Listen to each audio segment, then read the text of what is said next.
Vincent Queijo et Marwa Meraska se remettent ensemble, et oui, ça n'a pas duré très longtemps. Nabila tacle violemment Jessica Thivenin directement à travers ses stories. Adixia annonce son divorce officiel. Cassandra Julia couvre-t-elle Simon Castaldi? Nous avons tellement de sujets à voir aujourd'hui. Bonjour à toutes, bonjour à tous, bienvenue sur Mix the Tea, votre émission spécialisée dans la télé-réalité et le monde people. Aujourd'hui, vous allez voir qu'on est sur une émission avec beaucoup d'actu en termes de nombre, et je pense que ça risque de pas mal vous plaire. N'oubliez pas de liker et commenter pour me soutenir, de vous abonner à la chaîne si c'est toujours pas fait, et moi je vous retrouve dans un instant pour la mise au point, qui d'ailleurs, je vais pas vous mentir, risque de vous faire plaisir. J'essaye de parler en rime, je suis un vrai poète. Allez, c'est parti, jingle, let's get into the tea.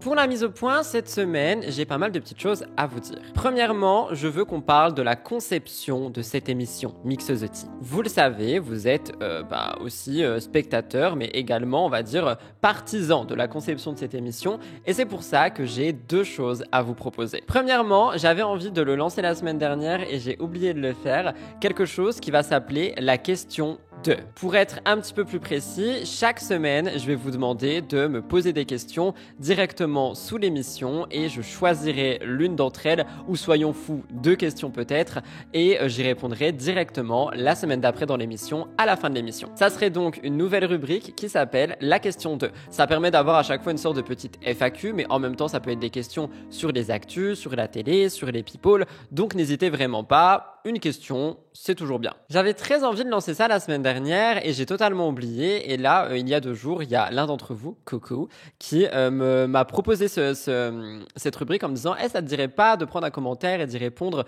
à la fin des prochaines émissions ?» Et du coup, je me suis dit « il faut que je le note dans la mise au point, sinon je vais totalement l'oublier. » Je suis quasiment sûr que c'est quelque chose qui peut vous plaire et personnellement, je pense que ça peut permettre d'en apprendre plus, soit sur les sujets, soit sur moi, soit sur vous, soit sur YouTube, peu importe. Juste poser une question à chaque émission et j'y répondrai la semaine d'après. Donc évidemment, cette semaine, il n'y a pas la question 2, mais la semaine prochaine, il y aura. Donc déjà là, à vos claviers, posez-moi une question. Deuxième petite chose, la semaine dernière, j'ai parlé du potentiel retour de l'Astro Actu. Alors, dans les commentaires, ça a vraiment été divisé. Il y a eu 50% de oui on veut et 50% de oui nous ne voulons pas. Enfin, du coup, de non nous ne voulons pas. Donc, ce que je vais vous proposer est la chose suivante. Dites-moi également dans l'espace commentaire des rubriques que vous aimeriez voir sur MTT, mais pas des rubriques énormes, genre des petites rubriques de 3 à 4 minutes. Et pareil, parmi elles, je pourrais en sélectionner une ou 2 que je glisserai à l'intérieur de l'émission, au milieu et ou à la fin. Donc ça serait pas forcément que de l'astrologie, il peut y avoir plein d'autres choses. Donc n'hésitez pas si jamais vous voulez une actu internationale, une actu politique, une actu culinaire, enfin vous voyez ce que je veux dire, juste rajouter un petit truc qui coupe un petit peu MTT en 2. Autre point, j'ai vu qu'il y avait des personnes qui étaient en vacances et des personnes qui rentrent maintenant en vacances. Donc évidemment, je vous souhaite tout le meilleur repos possible. Profitez de cette ou ces petites semaines si jamais vous le pouvez. Reposez-vous avant d'attaquer le 2e trimestre. Et enfin, comme chaque semaine, vous le savez, je fais mon appel au like. Chaque semaine, MTT dépasse les 1000 likes et j'en suis ravi. Il y a des semaines où on atteignait 1500. Là, ça a redescendu un petit peu. Donc, n'hésitez vraiment pas à liker l'émission. Ça aide tellement à la faire développer. Ça aide tellement à ce que d'autres personnes la découvrent. Donc, si vous voulez m'aider gratuitement, le petit pouce bleu juste en dessous, ça aide énormément. Tout ceci étant dit, on va rentrer dans l'émission pure et dure. Je vais vous laisser avec le sommaire. Et croyez-moi, faut être accroché encore une fois. Au sommaire de cette émission, nous commençons avec 2 stories de la semaine. Edgar parle enfin de sa rupture et le visage de la fille d'Anaïs est dévoilé. Seulement, j'ai enquêté et il y a une contradiction. Dans le top actu, nous avons pas 5 mais 7 actualités. Nicolas Lodzina utilise-t-il Carla Moreau? Maëva Guénam est choquante avec sa nounou. La cagnotte polémique d'Amandine Pélissard. Sarah Frézou est moquée. Et Loana est encore une fois au plus mal et montrée par Aquababe. Mon avis sûr, cette semaine revient sur la rupture de Michou et Elsa, les dernières révélations explications, qu'est-ce qui s'est réellement passé et je vous donne mon avis tranchant sur le cyberharcèlement que Elsa Bois est en train de vivre. Au cœur actu, on parle de Adixia qui divorce officiellement. Jessica Tivna dépense 1500 € dans des produits Sephora, Laura Lempicka est en colère, le combat de Virgile et Marvin, Cassandra Julia couvre-t-elle Simon Castaldi, Nadège et Emmanuel au cœur de la Villa 10, est-ce que Rim Renom est une sorcière? Ouais, dit comme ça fait flipper, mais je vous jure que c'est ce qui est sorti. Dans les gros dossiers, 3 d'entre eux, Nabila tacle Jessica Tivna, Mila Jasmine a un fake mari et Vincent et Marois, le retour du couple emblématique. Une émission pleine de divertissement, pleine de polémiques et surtout pleine d'émotions. Tenez-vous prêts, c'est parti, bienvenue!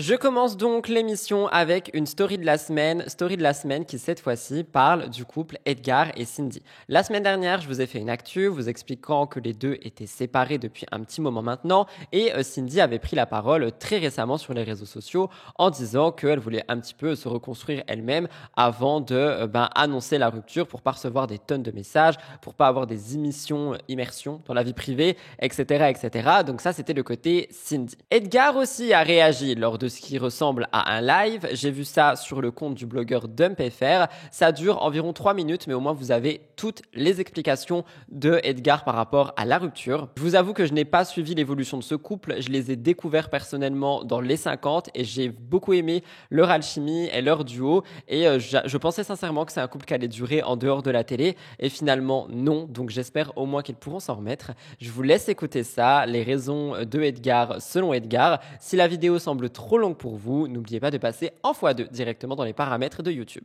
Très grosse question. Avec Cindy, c'est fini, mais comment tu te sens après cette séparation? Je vais essayer de faire la meilleure des réponses. Je vais pas vous dire que ça fait un bout de temps que ça allait pas, parce que absolument pas. Entre Cindy et moi, il n'y a pas des moments où ça allait pas, parce qu'on a toujours plein de points sur lesquels on s'entend et on va dire que c'est un peu les points prioritaires. Du moins, c'est les points qui sont toujours le plus en avant. Entre eux, de toute façon, vous nous connaissez. Donc, vous avez vu que 90% du temps, il y a tous les points où on match qui marchaient entre nous. Donc, je vais pas vous dire que ça allait pas. Genre, c'est pas une crise de malade, etc. Mais c'est juste que petit à petit, avec le temps, on a eu, là, je m'écarte parce que je vais vous dire après comment je me sens, mais au moins, comme ça, vous vous situez légèrement. Que vous le croyez ou non, de notre expérience, Cindy comme moi, là je parle en notre nom, je sais que Cindy tu vas voir ça, mais je parle en notre nom parce que c'est le cas. De notre expérience, on a vu que nos projets professionnels étaient parfois difficilement compatibles. On a essayé de faire un maximum d'efforts. Enfin, vous l'avez vu, on aime partager plein de trucs. On a fait du contenu voyage, on l'a fait ensemble. On a fait 10 milliards de trucs ensemble.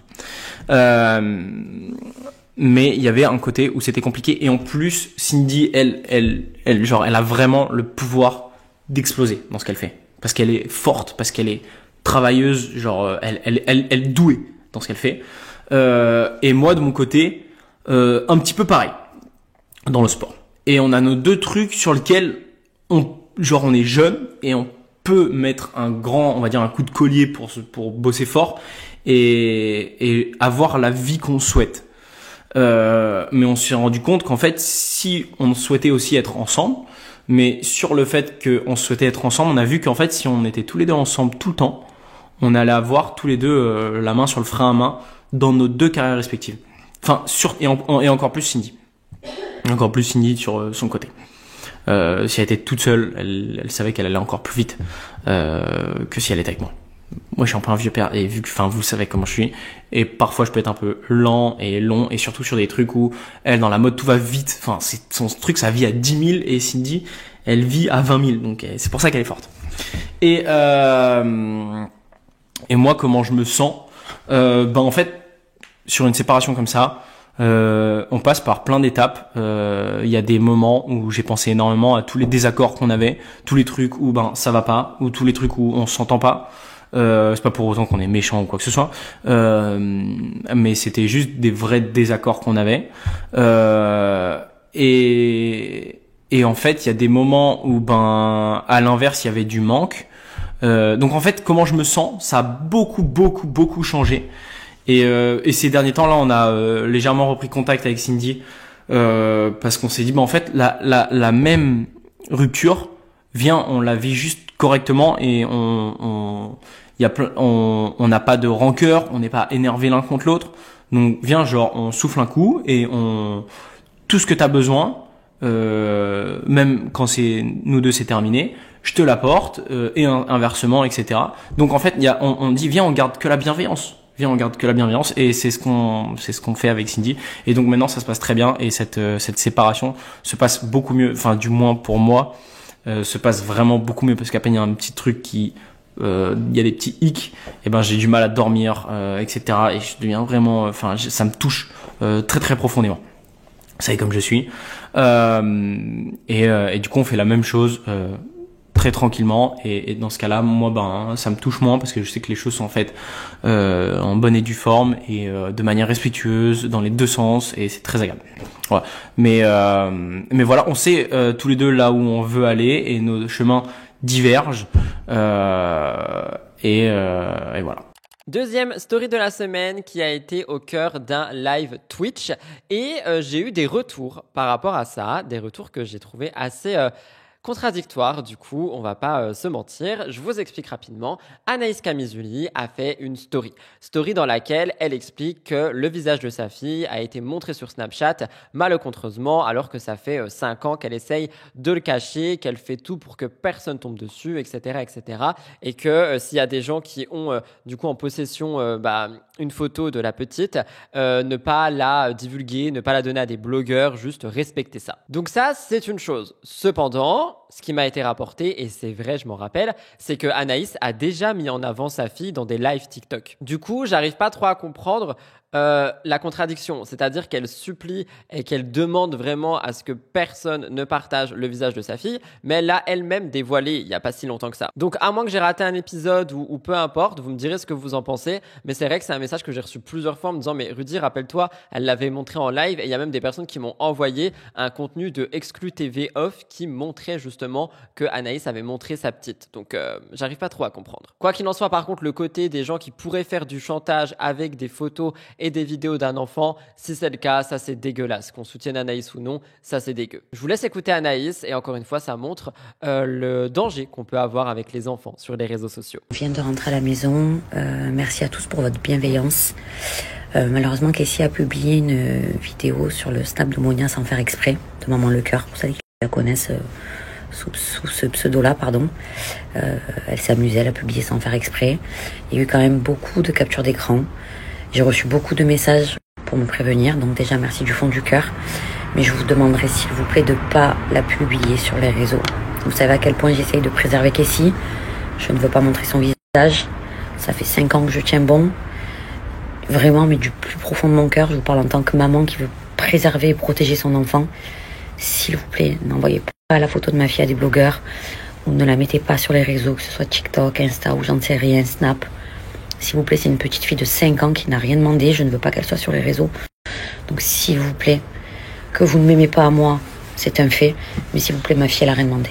Voilà tout le monde pour les stories de la semaine. Nous allons passer au Top Actu. Top Actu qui est chargé. Tenez-vous prêts, allez vous chercher une petite boisson ou un petit croissant, peu importe ce que vous faites. Mais en tous les cas, ça va être chargé. Donc soyez ready.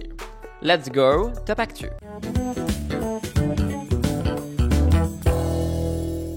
Je commence le Top Actu avec Nicolas Lodzina. En fait, vous allez voir, il y a pas mal de petites actus, je crois 2 ou 3 dans MTT, qui reviennent sur le fameux live de Nabil Flix avec Marc Blatta. Et on a eu donc ce fameux live où la semaine dernière, on a parlé de certains sujets. Mais il y en a d'autres qui sont sortis. Moi, personnellement, j'ai pas pu voir le live, donc je reste accroché à ce qui sort chez les blogueurs, etc.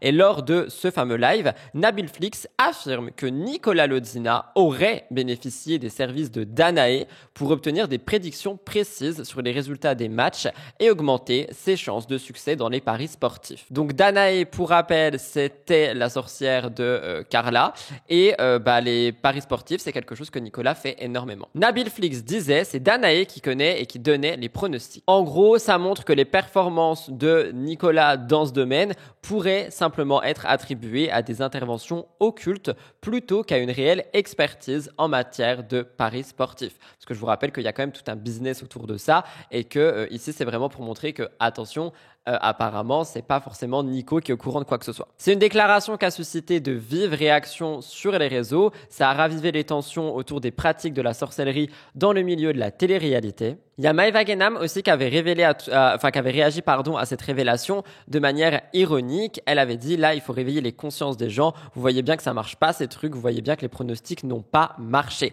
Un tacle subtil, mais qui éveille quand même la curiosité des internautes par rapport aux accusations portées contre Nicolas. On est sur une révélation qui intervient dans un contexte où le sujet de la sorcellerie dans la télé-réalité refait surface après des années. Je vous rappelle qu'on a donc Marc Blatta la semaine dernière qui serait activement à la recherche de Nabil Flix et qui parlait justement de la sorcellerie avec Carla Moreau, etc.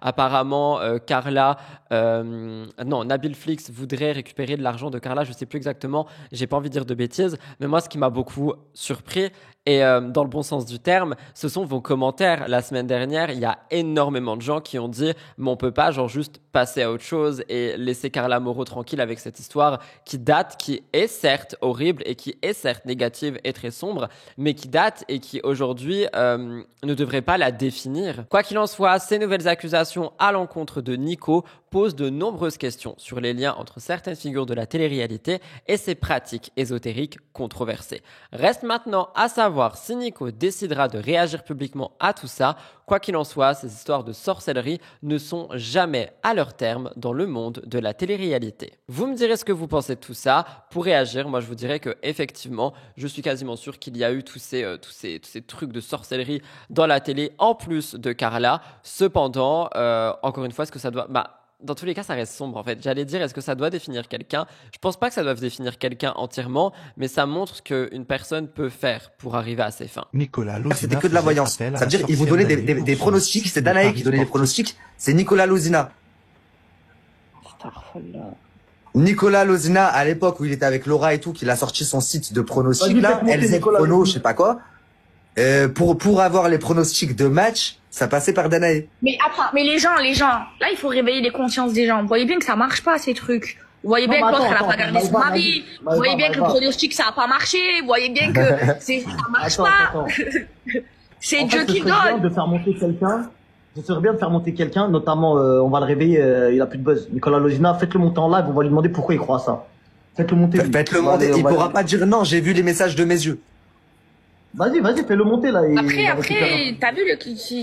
Ça fait quelques semaines maintenant qu'on parle soit de Julie Ricci, soit de Pierre-Jean, et aujourd'hui je vous parle des deux. L'histoire entre Julie et son ex-mari continue de capter l'attention du public, notamment depuis que celui-ci a annoncé ses fiançailles avec Elisa, sa nouvelle compagne. Sa nouvelle compagne, non mais j'ai cru que le mec c'était un politicien quoi. La séparation entre Julie et Pierre-Jean, elle semblait s'être faite dans le calme, mais il y a des tensions qui commencent doucement mais sûrement à émerger et de nombreuses rumeurs circulent sur une potentielle rivalité entre Julie et Elisa. Une situation qui intrigue, d'autant plus que Julie est déjà sous le feu des projecteurs parce qu'elle est accusée d'avoir laissé ses fils pour vivre à Malte avec leur père. Je vais pas revenir là-dessus, on en a déjà énormément parlé. C'est vrai qu'il y a beaucoup d'internautes qui jugent son choix, qui l'accusent de s'éloigner de son rôle de mère, de privilégier son rôle de femme, etc., etc. La semaine dernière, on voyait que c'était compliqué pour elle, si vous n'avez pas suivi. Elle disait, PJ m'avait bien vendu le projet, sauf qu'effectivement, c'est compliqué. Mais comme ce n'est pas tout, eh bien, il y a les fiançailles qui ont été annoncées fiancé avec Elisa, mais il faut savoir que Pierre-Jean est avec elle depuis 2023. C'est une annonce qui a été faite sur les réseaux sociaux. Il y a beaucoup d'internautes qui ont dit mais attendez, Elisa elle ressemble trop à Julie. Est-ce que c'est son double? Est-ce que c'est son sosie? Est-ce que le but est d'avoir une deuxième Julie? Quoi qu'il en soit, est-ce que c'est un choix conscient ou inconscient de la part de Pierre-Jean? C'est une question qui se posait. Face à l'annonce, Julie, elle avait répondu avec une grande sincérité et c'est justement là l'actu. Elle a été questionnée sur Instagram et elle a dit qu'elle ressentait aucune émotion particulière face aux fiançailles. Elle dit ça m'est égal, chacun sa vie. Mais malgré cette déclaration qui semble apaisée, on a certaines rumeurs qui persistent au sujet de Julie et Elisa qui disent qu'ils ne seraient pas en bons termes. Il n'y a aucune confrontation directe entre les deux, mais il y a une récente déclaration d'Elisa qui a attiré l'attention. Cette dernière possède un compte Mime, une plateforme où les influenceurs et les influenceuses peuvent partager du contenu exclusif. D'ailleurs, je vais peut-être m'en faire un. Elle dit, je cite, « Je respecte les choix de chacun d'être sur cette plateforme, mais ce n'est pas tout pour moi. » En fait, elle explique que vu qu'elle va devenir fiancée et future maman, elle ne veut plus être exposée de la même manière. C'est une déclaration qui est très bien formulée, mais qui a été interprétée comme une critique envers Julie Ricci, qui, elle, est toujours active sur Mime, qu'elle soit mère de famille ou future fiancée ou ex-fiancée, etc., etc. Donc, Julie, elle a jamais caché son choix de monétiser son image sur ce type de plateforme. Cependant, c'est quelque chose qui est beaucoup critiqué ici parce qu'il y a des gens qui disent que, Elisa, elle fait un pic direct envers Julie en disant, moi, vu que je vais être fiancée, moi, vu que je vais avoir des beaux enfants, eh bien, moi, j'arrête d'être sur cette plateforme parce que je trouve que c'est pas ok, tu vois. Sauf que Julie, elle y est encore. Honnêtement, j'ai envie de dire que, pour moi, il y a pas forcément de tension. Ça veut pas forcément dire que les deux s'entendent pas. Ça veut surtout dire que les deux ont leur manière de penser par rapport aux plateformes de charme et que c'est ok quoi, c'est-à-dire que tu peux être d'accord avec ce qu'une fait et d'accord avec ce que l'autre ne fait pas, tu vois, mais ça veut pas dire qu'il y a une tension entre les deux. Peut-être que les internautes vont trop loin. Maeva Guénam, on n'en a pas parlé une seule fois en live sur Twitch, mais pourtant, croyez-moi, elle a quand même fait parler. Elle se retrouve une nouvelle fois au cœur d'une polémique parce qu'elle a partagé une vidéo de son quotidien sur les réseaux. Je vous rappelle que c'est une influenceuse habituée aux controverses, qui laisse jamais indifférente et qui semble avoir le don de provoquer des réactions extrêmes à chaque publication. Cette fois-ci, c'est pas du tout un drama avec un autre people ou peu importe de ce genre, mais c'est par rapport à son comportement avec sa femme de ménage, Rita. C'est pas la première fois d'ailleurs qu'on parle de Maeva et de sa femme de ménage et du fait qu'elle serait assez problématique envers elle, et pourtant rebelote. Dans une séquence diffusée sur Instagram, Maeva Guénam apparaît chez elle, le visage recouvert d'un masque de soins, et elle est paniquée après avoir coincé du fil dentaire entre ses facettes. Plutôt que de résoudre le problème elle-même, elle appelle à plusieurs reprises son employé, criant en anglais « Rita, Rita, Rita, come please, emergency ». En gros, viens là s'il te plaît, c'est une urgence. Elle lui demande de lui apporter une paire de ciseaux, incapable, semble-t-il, de se lever elle-même pour aller les chercher. Cette vidéo que vous verrez à la fin de l'actu a immédiatement suscité de nombreuses réactions négatives. Il y a des internautes qui ont dénoncé l'attitude de Maeva, qu'ils jugent hautaine et déconnectée de la réalité. Je cite, « Elle ne peut même pas se lever pour aller chercher un ciseau toute seule.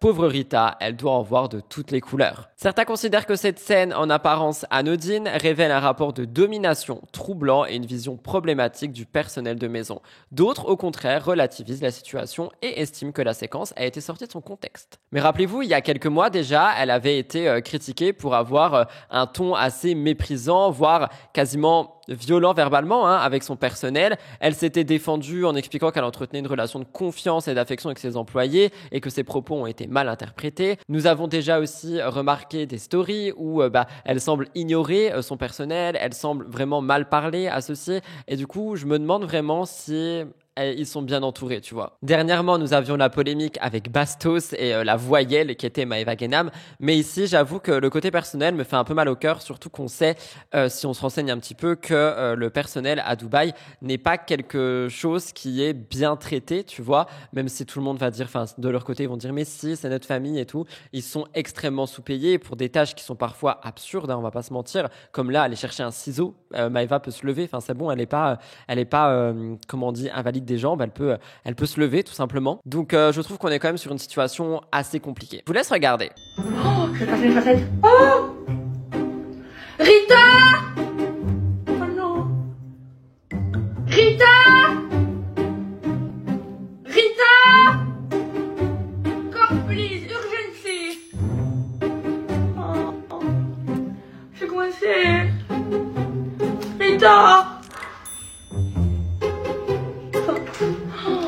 Krita, cough, give me cough, look. Look, Krita, j'ai coincé. Give me. Caesar? Yeah, please. Oh. Oh. Yes, small. Thank you, my love. Give me this box of this. Okay. Thank you. Go ahead. Thank you, my love. Ah. Ça va le faire avec cet embout. Que je t'en mon fils, tu restes avec ta maman. Run, I can run. Toujours tranquille.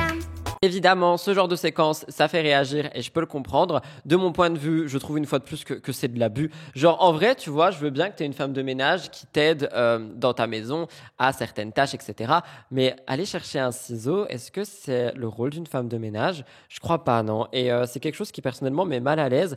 Et on voit effectivement ce côté de domination de la part de Maeva Guénam envers Rita.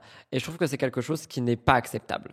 J'en ai parlé lundi, mais si vous avez raté, je vous refais un petit point rapidement. Jean-Pascal Lacoste et Delphine Tellier, connus pour leur participation aux apprentis, viennent d'annoncer une nouvelle qui ravit leurs abonnés. Ils attendent un deuxième enfant. Cette révélation a été partagée sur Instagram avec une photo en noir et blanc où Delphine affiche son ventre arrondi. Le couple a déjà eu un enfant en 2022. Ils ont dit, on a quelque chose à vous dire. Et évidemment, ça a fait beaucoup de réactions. Dans les réactions, on a eu Hilary qui a dit tellement heureuse pour vous. On a Giovanni, Nicolas, Kevin Gwedge, Anaïs Camizuli, Marion Baravecchia, l'ex-camarade de Jean-Pascal dans Star Academy. Tous ces gens qui ont tout simplement commenté et félicité le couple. Ils sont à l'affiche des apprentis aventuriers. Personnellement, c'est un binôme que j'aime énormément, que j'ai hâte de voir grandir. C'est vraiment très court ici, mais je sais qu'il n'y a pas tout le monde qui regarde la vidéo du lundi. Et du coup, je voulais faire un petit rappel ce dimanche et évidemment envoyer tout mon soutien et tout mon amour à ces futurs parents. Deuxième fois. Ils vont vivre une aventure bien différente de ce qu'ils ont vécu sur la plage. Entre les défis du quotidien et les moments de bonheur, cette deuxième parentalité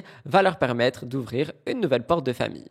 J'en ai fait une vidéo qui est sortie ce vendredi, mais pareil, je sais que tout le monde ne regarde pas forcément toutes les vidéos sur la chaîne, donc je vous fais un petit point ici sur la cagnotte de Amandine Pélissard. Amandine Pélissard n'en est pas à sa première polémique, et cette fois-ci, elle semble avoir déclenché un véritable raz-de-marée médiatique. Elle a lancé une cagnotte en ligne pour financer son départ en Espagne, et elle s'est attirée les foudres des internautes qui n'ont pas manqué de dénoncer ce qu'ils considèrent comme une initiative déplacée et incohérente. Depuis plusieurs mois, Amandine et Alex expriment leur ras-de-bol face à la situation qu'ils ont en France. Ils affirment être en conflit avec leur propriétaire, l'accusant de harcèlement et même d'usurpation d'identité. C'est une situation intenable, selon eux, qui les pousse aujourd'hui à envisager un nouveau départ loin de la France, et c'est en Espagne qu'ils aimeraient poser leurs valises. Mais alors qu'on pouvait s'attendre à un tel projet financé par leurs propres moyens, le couple a pris tout le monde de court et ils ont sollicité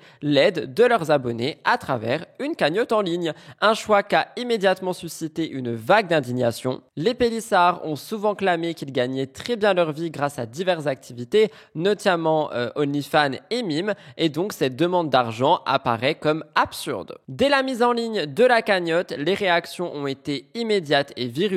Sur les réseaux sociaux, de nombreux internautes ont exprimé leur incompréhension et leur indignation face à ce qu'ils perçoivent comme une tentative opportuniste de profiter de leur communauté. Il y a quelqu'un qui a dit « Je compatis à vos problèmes et je vous souhaite de retrouver la paix ». Mais non, vous ne pouvez pas faire ça avec tout ce que vous gagnez par mois. D'autres ont aussi rappelé les propos passés d'Amandine Pélissard lorsqu'elle critiquait les influenceurs qui demandaient de l'aide financière à leur communauté. Il y a quelqu'un qui a dit « Alors là, c'est franchement culotté de votre part après tous les grands discours que vous avez eus sur les influenceurs qui demandent de l'argent ». La critique marquante vient d'un utilisateur qui se souvient de cette déclaration, encore une fois, qui dit « La blague, je me souviens de votre belle époque où vous disiez aux gens qui demandent de l'aide, je ne suis pas une banque. » Ah non, là on est en plus sur quelque chose que j'ai mal compris, mais en fait, apparemment, il y aurait des gens qui auraient demandé de l'aide à Amandine Pélissard et elle aurait dit « Je ne suis pas une banque. » Ça, j'avais pas vu dans la vidéo de vendredi et je l'ai mal compris quand je l'ai écrit, je viens de le comprendre là en le disant à l'oral. Waouh, ok, du coup c'est vraiment culotté. C'est pas la première fois que le couple, enfin même toute la famille, se retrouve sous le feu des critiques. Depuis la sortie de Famille Nombreuse, la vie en XXL, leur reconversion dans le X, l'influence, ils sont critiqués de haut en bas, littéralement. Amandine Pélissard, elle fait toujours parler d'elle pour ses choix personnels. Récemment, elle a provoqué la surprise en changeant de look. Elle s'est fait une couleur rouge cuivrée, etc., etc. Et aujourd'hui, elle demande de l'argent pour déménager rapidement en Espagne. La cagnotte numéro 1 d'Amandine Pélissard, je crois qu'elle est désactivée et qu'il y en a une deuxième qui a été réactivée. Cependant, moi, je l'ai dit vendredi et je le répète ici, je trouve que c'est assez culotté, en fait, de demander autant d'argent à des internautes alors qu'ils gagnent bien leur vie, qu'ils ont toujours clamé qu'ils gagnaient bien leur vie. Même avec Vinted, rappelez-vous, ils ont dit qu'ils vendaient des tonnes et des tonnes de fringues et qu'ils faisaient vraiment de l'argent énorme, tu vois. Et là, ils sont là et ils demandent des dons pour déménager le plus rapidement possible. Parce que c'est pas qu'ils n'ont pas forcément les moyens, c'est qu'ils n'ont pas envie d'attendre sur plusieurs semaines, mois, pour déménager convenablement avec leurs propres sous. Ils veulent partir le plus vite que possible parce que la situation est compliquée. Mais comme je l'ai dit vendredi et comme je l'ai lu sur les réseaux, la situation elle est compliquée pour plein de gens et les gens ne vont pas tous faire des cagnottes pour pouvoir partir le plus vite que possible de leur maison pour aller en Espagne. Donc voilà, personnellement, je trouve que c'est assez culotté quand même. Je vous laisse regarder. Si vous voulez nous soutenir, ouais, vous pouvez le faire. Donc voilà, on s'était donné encore quelques mois pour partir, mais sincèrement, moi je me sens pas du tout la force de rester là encore plusieurs mois. Aujourd'hui, on a encore eu des preuves que plusieurs personnes du village, parce qu'il faut savoir qu'on vit dans un village, que plusieurs personnes du village, je vous jure, mais c'est une dinguerie, hein, se sont, comment on peut dire, liés. Ouais, après c'est des personnes qui se connaissent. Bon, bah, nous on arrive il y a pas longtemps, alors c'est sûr qu'on est nouveau. Eux, ça fait longtemps qu'ils se connaissent. Et qu'on fait des comptes TikTok et des comptes Instagram, plusieurs d'ailleurs, plusieurs comptes chacun, pour nous détruire, dire des horreurs sur nous, sur nos enfants, sur notre fils Léo. C'est une horreur, ce qu'on vit est une horreur. Ouais, grave. Mais vraiment. Donc voilà, on vous met le lien de la cagnotte, ceux qui veulent nous aider, nous soutenir pour partir au plus vite d'ici. Eh ben, on vous remercie d'avance, oui. Et on vous remerciera à nouveau dès lors que on réussira à partir rapidement, parce que clairement on ne peut pas rester là jusqu'à cet été, c'est pas possible. Non. C'est impossible. Ouais, avec ce qu'on vit, c'est horrible. C'est horrible. Comme je dis, c'est du harcèlement tous les jours, du harcèlement même auprès de notre entourage, géographiquement proche. C'est du harcèlement auprès ou de la part de certains enseignants, hein, voilà. C'est une horreur, ce qu'on vit, c'est un enfer. Auprès des gens avec qui on travaille, c'est un truc de malade. Donc là, clairement, il est hors de question. Donc voilà, on a décidé de faire ça pour que ceux qui veulent nous soutenir, nous soutiennent, afin qu'on parte au plus vite d'ici. Voilà, parce que là clairement, c'est plus vivable. Qu'on mette notre famille en sécurité, parce qu'ici, on ne peut plus. Et qu'il récupère sa baraque, parce que là, on n'y arrive plus. Hein. Vraiment compliqué. C'est horrible. Non, vraiment, on vit un enfer. On vit un enfer. De toute façon, vous le voyez bien, je pense qu'on a donné assez de preuves pour montrer ce qu'on vit. Les rageux se délecteront, tant mieux. Oui, nous, on veut juste le mieux et le meilleur pour notre famille, pour nos enfants. Parce qu'on mérite pas ce qu'on vit en ce moment. On mérite pas ça. Vraiment, on mérite pas ça du tout. Et on en a plein le cul, quoi. On n'en peut plus. On n'en peut plus. En tous les cas, sachez qu'il y a des enquêtes en cours très sérieuses sur ce monsieur. Et que ça va pas être résolu. Sarah Frézou est sous le feu des critiques. Elle a voulu répondre aux haters parce qu'en fait, elle a été exaspérée par les attaques incessantes à son encontre. Elle a voulu exprimer un ras-le-bol face au jugement qu'elle subit au quotidien, notamment sur ses choix de vie et sa pratique religieuse. Cependant, au lieu d'apaiser les tensions, son intervention a eu l'effet inverse. Son message n'a pas suscité la compréhension ou le soutien escompté, mais ça a provoqué une avalanche de moqueries. Depuis plusieurs années, Sarah Frézou est une figure incontournable incontournable de la télé-réalité et des réseaux sociaux. Elle s'est faite connaître par son caractère bien trempé, son apparence assumée, mais aujourd'hui, elle se fait pas mal critiquer. Rappelez-vous, le 24 décembre, il y a des gens qui ont cru qu'elle fêtait Noël et du coup, ça n'allait absolument pas avec sa religion. Elle avait répondu en disant, mais manger quelque chose avec quelqu'un, est-ce que c'est fêter quelque chose? Quelque chose qui avait justement fait pas mal réagir. Je vous rappelle aussi qu'elle a dû récemment affronter une nouvelle désillusion amoureuse après 4 mariages et 4 divorces.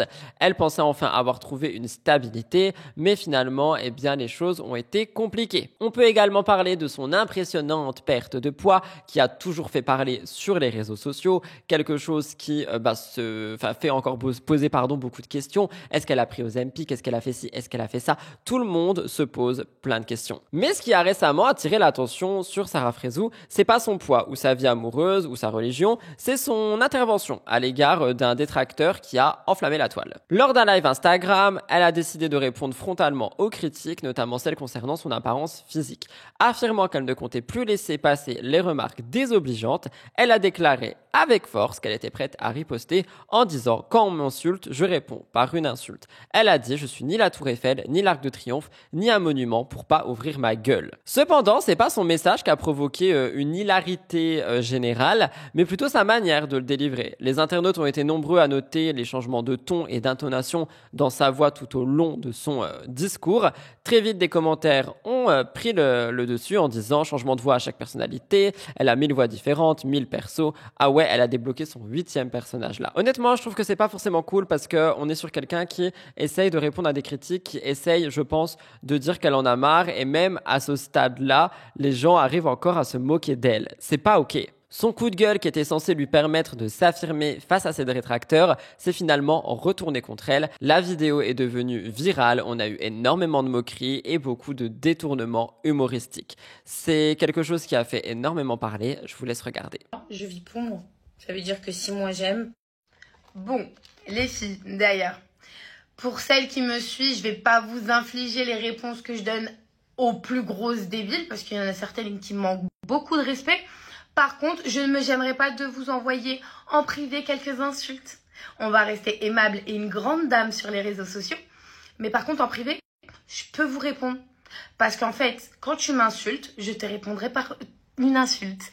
Et d'ailleurs, juste une chose, toute ta famille va y passer. Sache-le. Voilà. Parce que je suis arrivée à un stade où j'en ai vraiment ras la casquette de certaines personnes qui se permettent des choses derrière un écran. Ok, je suis ni la Tour Eiffel, je suis ni l'Arc de Triomphe pour pas ouvrir ma gueule. Je ne suis ni un monument, ni quelque chose.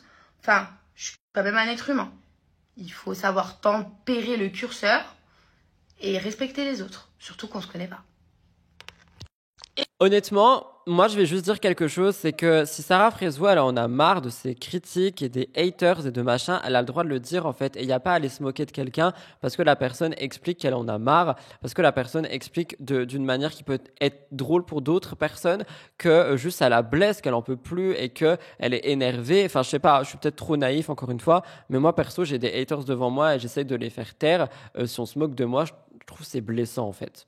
Je termine le top actu avec Loana. Je dis d'une manière très joyeuse, mais il n'y a rien de joyeux. Vous le savez, depuis plusieurs années, Loana lutte contre des difficultés personnelles qui l'ont souvent conduite au bord du précipice entre dépression, addiction, rechute à répétition. Elle a peiné à retrouver une stabilité et récemment, une nouvelle apparition troublante a ravivé l'inquiétude de tout le monde. Alors, la semaine dernière, je vous montrais une vidéo qu'elle a postée elle-même, qui a fait énormément parler, où il y a des gens qui ont dit « Waouh, on dirait une SDF ». Vous avez été tellement nombreux à envoyer du soutien, du courage et de l'amour à Loana dans l'espace commentaire. Ça m'a beaucoup fait plaisir parce que c'est pas souvent le cas et là, ça l'a été. Cependant, ce jeudi 20 février, on a une vidéo qui a été partagée sur les réseaux, notamment de Aquababe, qui ont provoqué une vive émotion. Elle est filmée dans les rues de Nice et elle apparaît méconnaissable, affaiblie, les traits tirés, elle a un manteau usé, les cheveux en désordre et elle semble désorienté. C'est Aquababe qui a diffusé ces images et donc on a eu beaucoup de réactions. Et d'ailleurs, même lui sur son post a écrit qu'elle avait beaucoup besoin d'aide visiblement. Les internautes ont dit, c'est vraiment triste de la voir comme ça, Loana a tant souffert, elle ne mérite pas ça. Et il y en a d'autres qui sont toujours très catégoriques et qui disent, on ne peut pas aider quelqu'un qui refuse qu'on l'aide. Honnêtement, je vais être cru, mais malheureusement, c'est vrai aussi. C'est-à-dire que moi, je veux envoyer tout le soutien du monde à Loana. Je trouve que c'est quelqu'un qui a énormément vécu de choses compliquées et qui mérite aussi un petit peu sa part de bonheur. Mais c'est aussi un fait qu'on ne peut pas aider quelqu'un qui refuse de l'aide, qui refuse d'être aidé, qui refuse d'être pris en charge.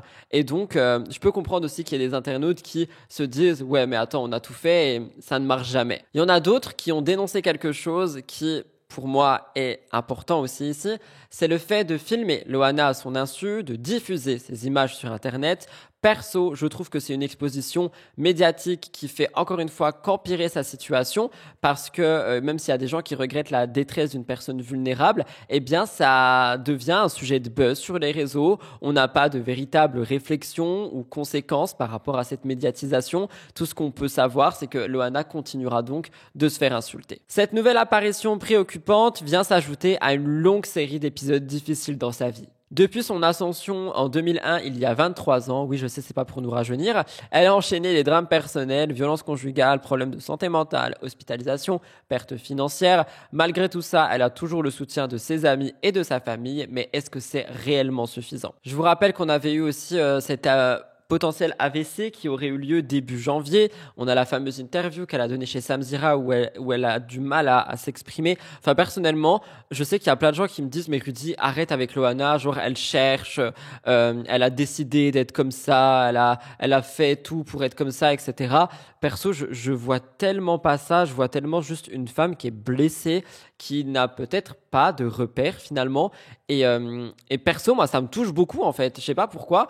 Et j'arrive pas à comprendre les gens à qui ça fait rire, les gens qui s'en foutent et les gens qui en rigolent. Sincèrement, enfin, on parle quand même d'une femme qui a vécu tellement de trucs et qui est là encore en train de vraiment galérer pour sa vie. Enfin, je sais pas, moi perso ça me touche. D'habitude, je ne montre pas ce genre de vidéo parce que je n'aime pas le faire, mais elle a fait le tour des réseaux, mais même si c'est pas une excuse, mais je veux vraiment qu'on se rende compte en fait de la personne que c'est aujourd'hui et qu'elle a besoin d'aide. Donc j'ai pris la décision de diffuser cette vidéo, même si beaucoup vont peut-être me dire « Ah, bah toi aussi tu t'y mets ». Je trouve que c'est qu'en fait on voit les choses et peut-être que ça peut faire un électrochoc à celles et ceux qui continuent de l'insulter sans raison.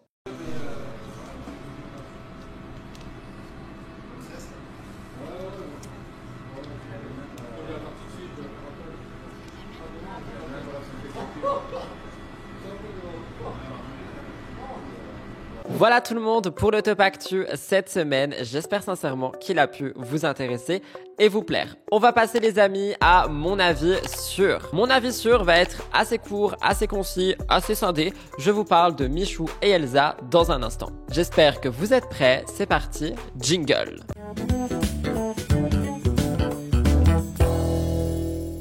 Toujours remettre un peu de gloss pour être la meilleure version de soi-même. En plus, il est trop beau. Comme je vous l'ai donc dit, mon avis sûr revient sur la rupture de Michou et Elsa, quoique pas vraiment. Je vous ai parlé de la rupture ce mercredi dans mon émission spéciale influenceur, instagrammeur, youtubeur, donc l'émission du mercredi MTTI. Et depuis, j'ai vu qu'il n'y avait pas beaucoup d'améliorations.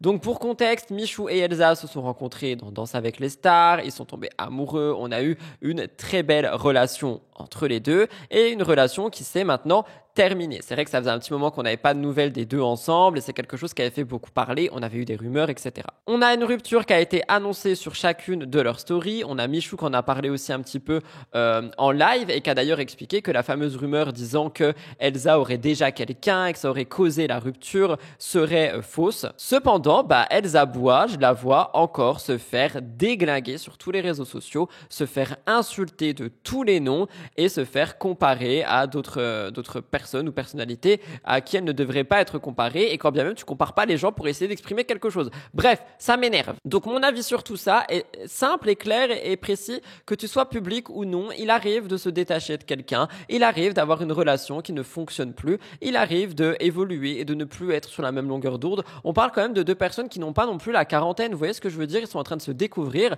ils ont des carrières professionnelles qui décollent dans un sens et dans l'autre, peut-être qu'ils n'ont plus les mêmes envies, peut-être qu'ils n'ont pas les mêmes aspirations pour la suite. Je sais qu'il y a beaucoup de gens qui reviennent aussi sur la séquence où Elsa avait dit qu'elle voulait pas d'enfant pour le moment. Michou lui disait qu'il en voulait, etc. Que ça a peut-être aussi créé cette fissure et c'est possible. Mais qui sont les gens et qui sommes-nous pour aller insulter un parti ou l'autre en disant regarde t'as pas soutenir ta meuf ou regarde ce que t'as fait à Michou. Je sais pas, je trouve que les insultes et les critiques et les jugements sur un couple qui nous regarde pas, bien qu'il ait été médiatique et bien qu'il ait été exposé, je sais pas, on est où en fait? Ouais, j'en ai gros sur la patate avec cette histoire parce que à chaque fois qu'il y a un couple qui se sépare, il y a toujours des rumeurs, il y a toujours des trucs et on va toujours essayer de creuser chez les gens en disant mais regardez, elle l'a trompé le 15 octobre 2010 et regardez, lui, il a envoyé une photo de machin à truc le 5 novembre 2014 et genre c'est juste énervant et c'est lourd et c'est lassant. Et je sais de quoi je parle parce que même à mon niveau, suite à ma rupture, j'ai eu des commentaires qui essayent de chercher en fait le moment où on va être en guerre, où on va se déchirer, où on va faire du drama, où on va être dans la colère, etc. Et il n'y a pas. Et du coup, les gens, ils sont étonnés. Mais il se peut aussi que des gens se séparent en bons termes, que des gens n'aient juste plus d'amour l'un pour l'autre et veulent évoluer différemment. Et ici, avec Michou et Elsa, je suis quasiment sûr qu'on est sur deux personnes qui évoluent tout simplement et qui ne sont plus en phase, en accord. Genre, avant, ils étaient comme ça et là, ils ont fait psiou. Et voilà, il n'y a rien de plus à dire. Donc, si vous faites partie, j'espère pas que ma communauté est comme ça, mais si vous voyez des messages haineux envers Elsa, si vous voyez des messages haineux envers Michou, n'hésitez pas à essayer d'y répondre en envoyant de l'amour, pas des insultes. Et si vous faites partie des gens qui envoient ce genre de choses, des gens qui envoient, des gens qui envoyaient, anyway, I don't know. S'il vous plaît, ne le faites pas, ça sert à rien et c'est juste blessant pour un parti comme l'autre. Voilà pour mon discours présidentiel sur Michou et Elsa. Je sais qu'il y a beaucoup de gens qui voulaient que je revienne dessus sur MTT. Du coup, je le fais ici, mais je vais pas tout vous raconter. Franchement, allez voir la vidéo de mercredi. Je voulais simplement vous donner mon avis. Nous allons passer au cœur actu. Nous sommes donc à la moitié de l'émission. N'oubliez pas les amis de liker, commenter et vous abonner si jamais vous souhaitez me soutenir. Et moi je vous retrouve dans un instant pour le cœur actu. C'est parti, jingle!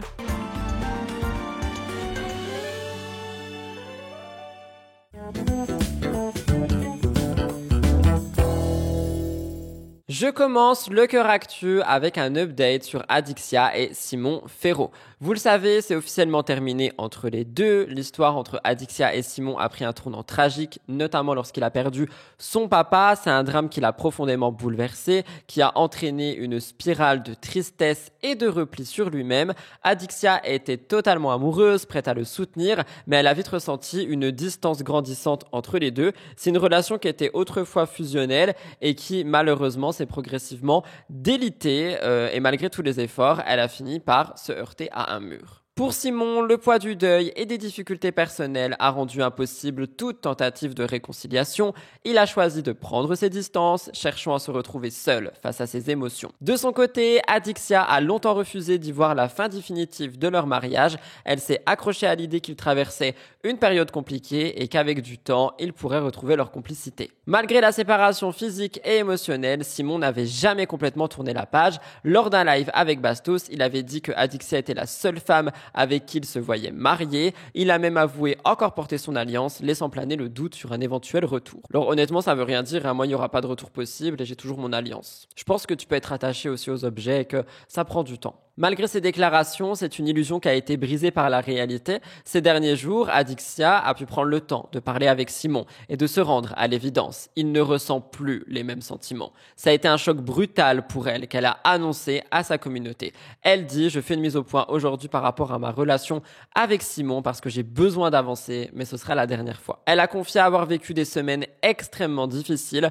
sombrant dans une forme de dépression tant la rupture lui paraissait insurmontable. Après avoir espéré, cherché des solutions, tenté de raviver la flamme, elle a affronté la réalité. Elle a dit, il m'a clairement dit qu'il n'avait plus de sentiments pour moi, enfin, qu'il ne m'aimait plus comme avant. Et oui, ça doit être quelque chose qui doit être tellement dur à entendre et je pense aussi tellement dur à dire. Désormais, vous allez l'entendre, Adixia veut avancer. Avec douleur, mais aussi avec la certitude qu'elle ne peut pas rester prisonnière d'un amour à sens unique. Pour marquer cette rupture de manière symbolique, elle a dit qu'elle a supprimé toutes leurs photos sur Instagram et elle l'a unfollow parce qu'elle ne veut pas voir sa tête sur son feed. Je pense que c'est une façon pour elle de se protéger, de couper les liens parce que je pense que ça pourrait la faire replonger dans la nostalgie. Elle souhaite aucune animosité envers Simon et elle demande à ses abonnés abonnés de respecter leur histoire. Elle dit « J'ai tout simplement pas de chance en amour ». En vrai, je vais pas vous mentir, on a vu la story complète sur ma chaîne Twitch, que je vous invite d'ailleurs à rejoindre. Et il y a la chaîne de rediffusion qui s'appelle Rudy Koppel Replay. Je vais pas vous laisser regarder toute la vidéo ici, mais elle m'a tellement fendu le cœur. On ressent la tristesse et son cœur brisé à travers ses mots. Et franchement, ça m'a beaucoup touché. Alors, c'est peut-être ma situation qui fait que ça me touche, mais ça m'a énormément touché. J'ai vu dans le chat Twitch que aussi. Et franchement, je sais pas si elle dit que ça passera par ici. Je sais qu'elle a déjà regardé les émissions. Si elle passe par ici, je lui envoie un énorme cœur d'amour. Je pense pas qu'elle n'ait pas de chance en amour. Je pense que un jour, elle tombera sur la personne qui sera là pour elle et simplement pour elle. Je lui envoie tout mon soutien, tout mon amour. Je vous laisse regarder quelques minutes. Je vais quand même faire une mise au point aujourd'hui par rapport à ma relation avec Simon parce que j'ai besoin d'avancer. Donc pour le coup, vraiment, ça sera la dernière fois que je parlerai de ça. Mais du coup, ces 15 derniers jours ont été vraiment difficiles parce que j'ai vécu une rupture très douloureuse.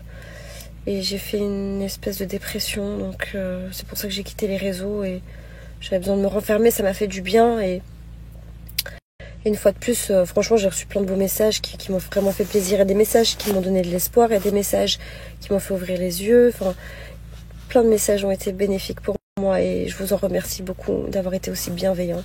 Voilà, je décide de me relever aujourd'hui. Franchement, j'aurais été incapable de vous aligner 2 mots la semaine dernière, même la semaine dernière. J'aurais été incapable. Des fois, j'avais envie de prendre mes réseaux pour vous parler, mais je n'ai fait que pleurer. Donc là, aujourd'hui, je me relève parce que la vie continue, voilà. Puis aujourd'hui, j'étais prête à tout entendre. Donc c'est vrai qu'avec Simon, on ne s'est pas eu au téléphone depuis maintenant 2 grosses semaines. Et on s'est appelé ce soir, juste pour savoir où il en était. Et puis, qu'est-ce qu'on fait, quoi. Parce que je suis dans le flou, moi, depuis, je sais plus. Donc, il m'a clairement dit qu'il avait plus de sentiments pour moi, enfin du moins qu'il m'aimait plus comme avant, que voilà, il avait besoin d'avancer, enfin les mêmes mots que d'habitude, et voilà, enfin là on parle plus de séparation, là on parle de divorce. Donc voilà, il y a un côté où je comprends, un autre où je reste dans l'incompréhension parce que j'ai tout de même essayé de trouver 1000 solutions jusqu'à même aller habiter dans le sud. Hein. Franchement, quand j'ai compris que j'étais en train de le perdre, là, je lui ai même proposé la solution que je déménage, quoi. Enfin, que voilà, c'est que il y avait moyen de trouver une solution à tout ça, à tous les problèmes. Et voilà, donc clairement aujourd'hui, je me sens comme, enfin là maintenant, je me sens, je vais pas vous le cacher, j'ai le cœur lourd toujours, mais je me sens à la fois soulagée parce que je sais maintenant que je peux passer à autre chose. Enfin, façon de parler, parce que, genre, il faut que je l'oublie, quoi. Beverly Bello a fait parler, donc Beverly qu'on a pu découvrir dans Les Princes, et puis ensuite dans Les 50, et puis ensuite, non c'est bon j'arrête, récemment elle a été invitée par mon crush numéro 2 après Nicolo, Vincent Ramonet, à une interview pour discuter de sa vie actuelle, de ses projets et de son passé. Cet entretien avait pour but de faire le point sur ses expériences, mais c'est son apparence qui a attiré l'attention. En effet, au lieu de se concentrer uniquement sur le contenu de ses propos, une partie des internautes n'ont pas pu s'empêcher de commenter son apparence physique. Les premiers commentaires disent « Oh là là, il lui est arrivé quoi? Je l'ai même pas reconnue, elle est méconnaissable. » Beaucoup d'abonnés ont remarqué, je cite, une prise de poids apparente. Alors, avant d'aller plus loin, qui sont ces gens pour critiquer le physique de quelqu'un, pour dire de quelqu'un en interview « Oh là là, elle a pris énormément de poids, elle ressemble plus du tout à ce qu'elle était. Dommage. » Je trouve que c'est tellement horrible. Les internautes se sont lancés dans diverses hypothèses. Il y en a beaucoup qui ont dit que Beverly est potentiellement enceinte, une rumeur qui a rapidement circulé, bien qu'elle n'a rien confirmé du tout. D'autres ont dit qu'il y avait des raisons médicales pour expliquer cette transformation physique, comme une prise de poids à cause d'un traitement, un changement hormonal, ou même tout simplement qu'elle est en train de vieillir et donc de grossir. Ouais, je vous jure, il y a vraiment eu des débats sur pourquoi est-ce que Beverly a pris du poids. Je trouve ça mais d'un déplacé. Néanmoins, il est quand même important de rappeler que effectivement le corps des gens change au fil du temps, et que les raisons derrière ces changements sont souvent complexes. Il y a quand même d'autres abonnés qui ont réagi à ces commentaires en disant que l'apparence physique n'est pas ce qui compte réellement et que le plus important est de se concentrer sur la personne qu'elle est et ce qu'elle dégage. Beverly, c'est une fille qui est toujours fidèle à elle-même et c'est pas pour son physique que son essence va changer. Aujourd'hui, elle fait donc parler pour son apparence, mais il faut comprendre que ça peut être lié à quelque chose de plus profond, quelque chose de grave, quelque chose de dangereux, on ne sait pas. Et du coup, je trouve que vraiment juste avoir la langue pendue comme ça et dire de quelqu'un « Waouh, qu'est-ce qu'elle a grossi, elle ressemble plus du tout à ce qu'elle était », c'est tellement maladroit, horrible et sombre. Beverly a pris ses remarques avec détachement de ce que j'ai vu parce qu'elle n'y a pas répondu. Je pense qu'elle sait que son parcours de vie, aussi bien perso que pro, est bien plus important qu'une image extérieure. Je trouve que malgré les relations qu'elle a eues, je vais pas revenir ici dessus parce que elle en parle justement chez Vincent Ramonet et elle a beaucoup souffert de certaines de ses relations. Elle est quand même très résiliente comme jeune femme et aujourd'hui, moi je trouve qu'elle est beaucoup plus sereine, plus confiante, qu'elle est prête à avancer dans sa vie. Donc je trouve que c'est dommage d'aller juste commenter son physique et c'est peut-être à cause de cette fameuse ère de perfection sur les réseaux sociaux, mais moi je trouve qu'il y a pas en fait. Il y a pas wesh. Genre ça se fait vraiment pas. Elle a su se reconstruire après une relation toxique et moi je pense que c'est ce message de force et de courage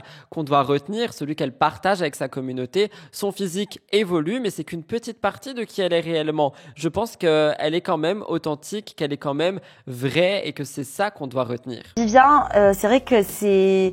En fait, il faut savoir que quand ça se termine avec un mec, moi, je le bloque, c'est fini. On n'en parle plus, je tourne la page. Vivien, quand ça se termine, ça a été quand même assez compliqué. C'est vrai que bon, bah du coup, on s'était disputé, c'était un peu la guerre. Et je l'ai retrouvé du coup dans les apprentis aventuriers avec toi. Vivien, figure-toi, il est pas dans les recherches Google. Beverly Bello Vivien, les gens, non.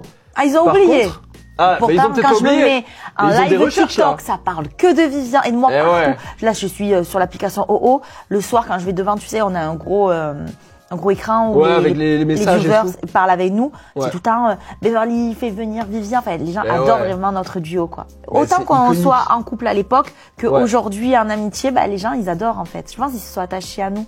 Ouais, bah c'est sûr, c'est évident. Déjà, parce que ça fait longtemps. Tu nous as vu à l'œuvre. Oh purée, j'ai vu, Ouais, les amis, et je suis insupportable quand je suis à ses côtés en plus. Bon, ça, en vrai, ça va. Je crois que je change quand je suis à ses côtés. Mais en fait, t'es beaucoup plus calme quand t'es pas avec lui, oui, tu vois. Mais le problème, c'est mes vieux démons quand il est à côté de moi, ça y est, je suis surexcitée, là. Genre, t'es comme quand t'avais 20 ans, tu vois. Oui, c'est ça. En fait, c'était à peu près l'âge quand vous étiez ensemble, vous avez 25 ans, ouais. J'en ai 32, 25 ou 26. Putain, vous avez mon âge, quoi. Ouais. Putain, mais ça, t'es jeune, toi, t'es un bébé, en vrai. Alors ça a tellement fait parler. J'ai trop hâte d'avoir vos retours. Jessica Thivenin, star de télé-réalité pour C'est la famille et influenceuse, est régulièrement sous le feu des projecteurs, notamment avec sa vie de famille. Récemment, vous le savez, elle a décidé d'ouvrir un nouveau compte TikTok, un compte TikTok où elle fait des unboxings, où elle est dans le lifestyle, où elle est dans le c'est ma vie et pas la nôtre. Et donc, elle a décidé de faire un unboxing de 1500 € en maquillage chez Sephora. Elle est très fière de ses derniers achats dans cette enseigne de cosmétiques. Avant d'aller plus loin, effectivement, chacun fait ce qu'il veut de son argent, chacun dépense la somme qu'il veut en maquillage ou peu importe. Je pense aussi que quand tu acceptes de suivre quelqu'un, tu sais un petit peu le contenu qu'il va te proposer, mais ça a quand même fait parler. Je vous cite pourquoi. Ce qui a attiré l'attention, c'est pas la quantité des produits qu'elle a acheté: blush, anti-cerne, cream, mascara, highlighters, plein d'autres choses. C'est vraiment la somme astronomique de 1500 €, qui est plus d'un SMIC. Elle a évoqué sa passion pour le maquillage, elle a dit qu'elle avait été influencée par de nombreux créateurs de contenu, elle a dit qu'elle n'a pas pu résister à l'appel des nouveautés, certains abonnés ont partagé son enthousiasme et se sont amusés de son geste, d'autres ont été beaucoup plus critiques. Les réseaux ont été inondés de commentaires sur cette vidéo, certains étaient impressionnés par sa collection et sa passion, et il y en a d'autres qui ont dit « Hein, les gens, il vous reste combien sur votre salaire après 1500 € chez Sephora? C'est triste de surconsommer à ce point, mon salaire en make-up, c'est indécent. » En vrai, le truc que je peux comprendre, c'est que pour une partie de ses followers, dépenser une telle somme pour des produits de beauté semble décalé par rapport à leur réalité quotidienne et à la réalité quotidienne de nombreuses personnes pour qui une telle somme est beaucoup plus significative. On parle quand même de 1500 €. Le contraste entre la vie luxueuse de Jess et la vie plus modeste de certaines personnes crée parfois une frustration et une jalousie. Mettez pause et dites-moi si vous êtes team Jess fait ce qu'elle veut ou team elle peut faire un unboxing mais elle n'est pas obligée d'exposer à outrance le prix qu'elle a payé. C'est une dépense colossale qui survient à un moment où Jess a donc lancé ce nouveau compte TikTok où elle a voulu créer un espace plus structuré, plus distinct de son compte principal qui mélange voyage, famille, etc. Et très vite, je vous rappelle qu'il y a des gens qui ont dit qu'elle n'avait plus d'argent et que c'est pour ça qu'elle crée ce nouveau compte. Pour quelqu'un qui n'a plus d'argent, dépenser 1 500 € à Sephora, faut quand même le faire. Je pense qu'il lui en reste un petit peu. Quoi qu'il en soit, Jess sait comment faire réagir Internet et c'est pas la première fois qu'elle se retrouve au centre d'une polémique. Si vous voulez mon avis, moi je l'ai toujours dit, je suis pas quelqu'un qui va être envieux ou jaloux de la réussite des autres. Après, je peux comprendre totalement que 1 500 € ça représente une somme énorme pour du maquillage, mais pour elle, ça ne ressemble pas, enfin ça n'a pas la même, j'ai pas envie de dire la même valeur parce que Jess a la valeur de l'argent. Ça n'a pas le même impact de dépenser 1 500 € en make-up que ça pourrait l'avoir à vous qui me regardez, à moi-même. Enfin moi perso, je dépense 1 500 € en make-up, je dois redoubler de contenu, genre il y a 5 MTT dans la semaine, tu vois ce que je veux dire? Enfin c'est énorme quoi. Franchement, j'hésite 3 semaines avant de m'acheter un bronzer maintenant parce que ça coûte 30 balles. Donc voilà quoi. Mais en tous les cas, je peux comprendre qu'elle ait envie de se faire plaisir, elle a l'argent pour, et comme elle l'a dit dans plusieurs podcasts, elle n'est pas du genre trop dépensière, donc peut-être que là c'est un de ses craquages. Qui sommes-nous pour juger finalement? Faisons des vidéos TikTok nous aussi. Je rigole. Hello les gars, j'ai cramé plus de 1 500 € chez Sephora. Nouvelle passion, le make-up. Je me suis clairement fait influencer par tous les créateurs de contenu make-up. J'ai pris ce nouveau blush Make Me Blush de chez Yves Saint Laurent. Magnifique, regardez-moi ce rosé. Chez NARS, c'est une base hydratante. Et j'ai aussi pris une brume fixante maquillage. Chez Yves Saint Laurent, Make Me Blush canon en liquide mat. Genre il était mais waouh. Chez By Mario, un liquide bronzer. It Cosmetics, j'ai pris une CC crème, j'en avais déjà une, mais ça c'est la nouvelle, j'aime beaucoup cette marque. Ça, j'étais obligée de l'acheter. Faux fond de teint de chez Too Faced, le Soft Matte. C'est moi j'ai tendance à avoir une peau qui brille, peau un peu huileuse. Ouais, j'étais obligée d'acheter, apparemment c'est une pépite, j'ai trop hâte de l'essayer. J'ai pris la teinte nude. Le nouveau mascara de chez Benefit. J'ai repris un highlighter de chez Rare Beauty. On avait déjà un, je l'ai fait tomber une fois, il s'était explosé. Le crayon chez Benefit avec les 3 poils pour dessiner les sourcils. Le nouveau blush de chez Huda Beauty, hyper pigmenté. J'ai pris le Cotton Candy. Chez Fenty Beauty, ce gloss, le Blast Donuts. J'ai pris le crayon contour de lèvres qui va avec. Fenty Beauty, le Traced Out. C'était un combo parfait. Le crayon Huda Beauty, le Muted Pink, je l'ai repris. Je crois que j'en ai acheté déjà 2-3. Je l'adore. Également le Vivid Pink. J'ai pris des pinceaux de chez Makeup Forever. Je trouve que les pinceaux sont incroyables. Ils sont doux, faciles à appliquer. Le parfum remplaçable de chez Bianoshi et l'intense de chez Bianoshi. Sentent les deux trop bon. J'ai pas réussi à me décider donc j'ai pris les deux. Ils sont mixtes. Ah ça va, je rigole, c'est une blague. Ils y sont pas encore. Même s'ils sont pas chez Sephora, vous pouvez quand même les retrouver sur notre site bianoshi.com et profitez de mon code promo Jess30 pour avoir moins de 30%. Éponge de chez Makeup Forever. Ensuite, j'ai pris 2 parfums. C'est le cadeau de Liwen et le cadeau de Mylon pour l'anniversaire de mon mari. On peut les faire graver, trop cool de marquer I love you papa et que les enfants lui offrent. Maintenant les gars, c'est le moment là où je montre les cadeaux que Sephora m'a fait. Ils m'ont offert ce coffret La Neige, ce mascara mini de chez Yves Saint Laurent, masque de chez Kerastase. Faire cette trousse. 4 petits échantillons comme ça, 3 échantillons de Giorgio Armani. J'ai quand même claqué 1 500 balles, sachant qu'en plus là-dedans il y a mon cadeau d'anniversaire. Je sais pas si c'est celui-là ou celui-là mon cadeau d'anniversaire, mais du coup ça fait plus qu'une pochette, un cadeau comme ça et 3 échantillons qui se battent en duel. Je trouve ça un peu limite pour 1 500 balles, mais bon après peut-être que c'est normal, je sais pas. Je suis allée chez Charlotte Tilbury, j'ai acheté juste 3 produits, ils m'ont donné 2 petits échantillons. J'ai acheté ce blush un peu orangé depuis le temps que je voulais l'essayer. J'ai pris ce spray pour fixer le maquillage, apparemment incroyable. Ce petit pinceau. Si tu veux un retour honnête de tous les produits que je viens d'acheter, n'hésite pas à t'abonner. Je t'invite à liker ma vidéo. Allez, bye! Nous avons des nouvelles de Liam Di Benedetto, cette figure de télé-réalité qui a traversé une épreuve dévastatrice qui a bouleversé sa vie et celle de sa famille. Rappelez-vous, au mois d'août, elle a perdu son fils, Jude, à seulement 1 mois à cause du syndrome de la mort subite du nourrisson. C'est une tragédie qui est difficile à imaginer. J'ai même pas envie d'essayer d'imaginer. Ça doit être tellement douloureux. Perdre un enfant est probablement la douleur la plus insupportable quand on est parent. Et Liam, elle avait décidé de rester dans le silence. elle voulait plus prendre la parole, elle voulait plus se montrer, et c'est son droit, personne n'a rien à dire à ça. C'est un silence qui a bien sûr inquiété les internautes et les fans qui se sont sentis perdus, sans mise à jour et partage quotidien. Son absence a été prolongée et elle a suscité une réelle inquiétude. Dernièrement, je vous l'ai dit, on a Aquababe qui a pris la parole et qui a dit que bien qu'il veut rester respectueux sur sa vie privée, elle va un petit peu mieux, elle est en train de se reposer, de se reconcentrer sur sa guérison, mais elle veut rester éloignée de la sphère publique. C'est des rares nouvelles qui ont été un soulagement pour les abonnés, même pour les personnes qui ont suivi cette histoire. Il est évident que Liam a choisi de se retirer de l'attention médiatique pour vivre son deuil dans l'intimité de sa famille et de ses proches, loin des caméras. 6 mois après la tragédie, elle a fait une réapparition publique et personnelle, marquant ainsi un nouveau chapitre de sa vie. On a pu la voir au Casella Nature Park à l'île Maurice. C'est une vidéo qui a été diffusée par Aquababe. On voit Liam toujours affectée, je pense, mais visiblement entourée de l'amour de ses proches. Elle est en train de se promener sereinement avec sa fille. Elle semble retrouver un peu de légèreté dans ces moments qui sont simples de vie. C'est un petit pas vers la guérison, mais moi je pense sincèrement que le deuil est toujours là et que la guérison continue, tu vois, et que ça va être dur, c'est normal. Liam tient toujours à sa vie privée, elle ne cherche pas à exposer davantage sur les réseaux pour le moment. Je pense qu'elle veut profiter de l'instant présent, profiter de ce qu'est la vie et de ce qu'elle a à offrir, et c'est quelque chose qui est absolument louable. Liam est encore en phase de deuil et cette apparition publique après 6 mois d'absence montre qu'elle est sur un chemin de guérison. Je vous laisse regarder et encore une fois tout mon courage pour Liam.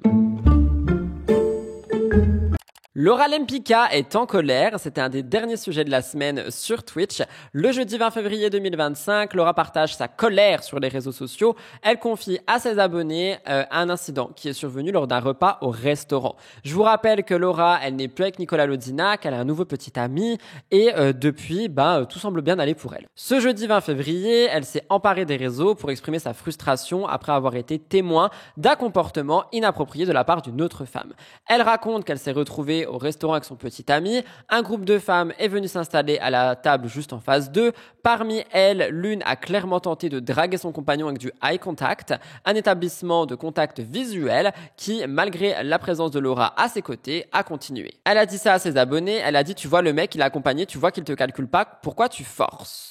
Elle a voulu interroger l'attitude de certaines femmes, affirmant que ce genre de comportement est une des raisons pour lesquelles les hommes se comportent mal. Alors moi, personnellement, j'ai poussé un petit coup de gueule hier en disant que même si la femme, elle est en train de chercher et tout, enfin si le mec ne sait pas se tenir aussi et qui répond à ça, qu'il ouvre littéralement la porte, voilà quoi, au bout d'un moment, c'est pas que de la faute de la dame, même si c'est elle qui lance le truc. Elle dit c'est à cause de ce type de gonzesses qui n'ont pas de respect, qui sont mastrixées dans leur tête, qu'en fait les mecs ils font tout et n'importe quoi. C'est une situation qui rappelle que dans le monde des relations amoureuses ne se limite pas uniquement aux trahisons et il y a des problèmes de confiance entre les partenaires qui sont parfois ici et qui peuvent aller jusqu'à l'irrespect des autres dans des situations où les limites devraient être clairement définies. Mais honnêtement, moi je l'ai dit et je le répète, si tu vois que la personne elle est en couple, c'est horrible. En fait, je pense que tu peux être attiré par quelqu'un qui est en couple sans savoir que cette personne est en couple. Tu peux d'ailleurs trouver quelqu'un beau en couple en sachant que cette personne est en couple, mais tu peux pas essayer de rentrer dans le tas, littéralement, et dire « Ah, t'es en couple, ouais mais c'est pas grave, tu me plais, tu viens à la maison hein. ?» Mais ça va pas ou quoi? Enfin je sais pas, c'est chaud. En tout cas, vous me direz ce que vous en pensez, mais je peux comprendre sa colère, même si je suis pas d'accord avec tout ce qu'elle dit. Alors c'est vrai que là, d'habitude je blâme souvent les mecs, mais là j'avais envie d'en mettre plein la gueule aux meufs aussi. Non, parce qu'on va pas se mentir, on se plaint les charros, les charros, les charros, les charros. Mais des fois je me dis qu'il y aurait un peu moins de charros s'il y avait un peu moins de choix. Non, parce que entre celles qui acceptent plus ou moins une relation, on va dire, alors qu'elles sont la maîtresse, ou celles qui te voient avec ton mec, mais qui s'amusent quand même à l'allumer, comment vous dire que... Voilà. C'est à cause de ce genre de femmes que nous avons de plus en plus de charros. Alors, vous allez me dire, ouais, Laura, d'habitude, tu prends toujours le dos des filles. Ouais, d'habitude, ouais. Mais là, la dernière fois, je vous raconte une story time, vous allez halluciner. Donc, la story time, c'est quand tu es tranquillement au restaurant avec ton chéri et qu'en face de toi, il y a un groupe de nanas, 5 filles, on va dire un petit groupe de nanas qui arrive et qui se met juste à la table en face. J'ai envie de vous dire ça, bon, eh ben, écoutez, il y en a une en face, genre, eyes contact de fou, genre, et que je te bloque, et que je te bloque, et que je te bloque, et que je te bloque. Tu vois que le mec, il est accompagné, tu vois qu'il ne te calcule pas. Pourquoi tu forces? Mais je sais pas, c'est quel genre d'estime de soi qu'on peut avoir? Moi, à chaque fois, je vous dis la vérité, ça m'est arrivé que quand tu vois un couple, le mec, tu vas le trouver attirant. On est d'accord, les filles? Mais quand tu vois qu'il est en couple, tu ne vas pas t'amuser à regarder d'une façon irrespectueuse ou de vouloir le mettre mal à l'aise. Enfin voilà quoi, genre en mode tu regardes brièvement et tu manques surtout pas de respect à la gonzesse parce que en fait c'est tout bonnement logique en fait, c'est humain. Et non, t'as toujours ce type de gonzesse qui a besoin de prouver qu'elle peut être en compétition, ou qu'elle peut allumer ton mec, ou je ne sais quel problème d'insécurité qu'elle a au fond d'elle. Et surtout qui a envie d'allumer ton mec pour voir si lui va te mater, enfin va la mater, pardon, qui clairement peut foutre des soirées en l'air, mais vraiment. Alors je vous dis la vérité, ce n'est pas ma story time de ces 5 gonzesses qui sont arrivées. Moi ça m'est arrivé, c'est la story time à une pote, moi ça m'est arrivé avec une seule gonzesse qui était elle en couple, c'était pire. Elle était en couple avec quelqu'un et moi j'étais avec mon chéri à ce moment-là. Et du coup, je sentais vraiment son regard qui était omniprésent sur mon mec. Et j'ai trouvé ça mais tellement irrespectueux et pour moi et pour son mec. Et je vous dis la vérité, même mon mec m'a dit mais c'est quoi cette meuf quoi. Et vous voyez, c'est à cause de ce type de gonzesse qui est vraiment entre guillemets, qui n'ont pas de respect et qui sont, je ne sais pas, matrixés dans leur tête, qu'en fait les mecs ils font tout et n'importe quoi. Parce que si vous n'avez pas un mec qui est focus sur vous ou qui a un minimum de valeur, il va s'amuser à jouer d'un jeu de rôle, de yeux avec la meuf d'en face qui a besoin de se prouver quelque chose et vous allez passer pour la conne. Mais quoi qu'il arrive, c'est ça qu'il faut se dire les filles, c'est que la roue elle tourne toujours. Donc un jour ça sera vous, puis ça sera une autre, etc. etc. Mais expliquez-moi les filles, pourquoi certaines femmes ont besoin d'allumer le mec des autres pour se sentir valorisées. Expliquez-moi, je ne comprends pas. Moi personnellement, quand je vois des gens en couple, je ne regarde pas. C'est irrespectueux pour la gonzesse, et puis même ça peut, c'est le genre de truc entre femmes, il faut se soutenir. Donc c'est à cause de vous, voilà. J'avais envie. Dites-moi en commentaire si j'ai raison. Bisous. Donc venez pas vous plaindre s'il y a des charros quand vous avez des comportements de charotte. Alors ça, vous vouliez que j'en parle, j'avais pas vu passer, du coup j'ai été prendre l'actu et évidemment je vous raconte rapidement ce qui a été dit tout simplement. Le 20 février 2025, toujours, franchement il s'est passé plein de trucs jeudi, on a eu une annonce. Virgile Pignon, ça c'était son surnom, mais bref, Virgile, ancien candidat télé, va affronter Marvin Tillière, un autre ex-candidat du milieu, dans un combat de MMA. Oui, encore, c'est reparti. Je crois qu'il y a Ilan aussi qui va se battre avec Dylan Thierry. Virgile a fait ses débuts en 2016 dans Les Apprentis, il a été habitué aux téléréalités, il a malheureusement été interné en hôpital psy en 2020, après cette épreuve il a pris du recul et il voulait être déterminé à se remettre sur pied et à s'éloigner de tout ça. Bref, on a donc ce combat qui se déroulera dans un octogone entre Virgile et Marvin, et Marvin n'est pas un choix anodin. Marvin est connu pour une forme physique, une expérience dans le domaine sportif et donc ça en fait un véritable adversaire. L'annonce de ce combat a immédiatement suscité des réactions sur les réseaux. Il y a des internautes qui ont exprimé leur opinion à l'issue du match et beaucoup estiment que Marvin a un net avantage. Il faut dire que Marvin est un coach sportif confirmé, Virgile n'a pas l'expérience de combat de son adversaire et d'un autre côté, certains estiment que l'affrontement pourrait réserver des surprises et que Virgile pourrait créer la sensation.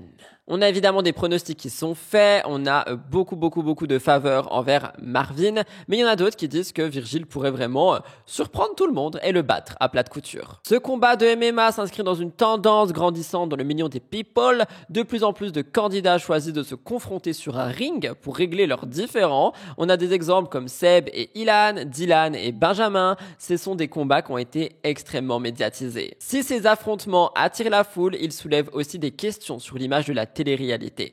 Pour Virgile et Marvin, ce combat représente une nouvelle étape dans leur parcours respectifs. Le rendez-vous est donc attendu. Virgile et Marvin vont se mesurer dans un octogone et ce combat verra évidemment le jour sur les réseaux sociaux. Vous me direz ce que vous en pensez. Moi, vous connaissez mon avis sur ces combats. Je peux comprendre qu'on a envie de se taper sur la tronche, mais ça prend la place à d'autres personnes.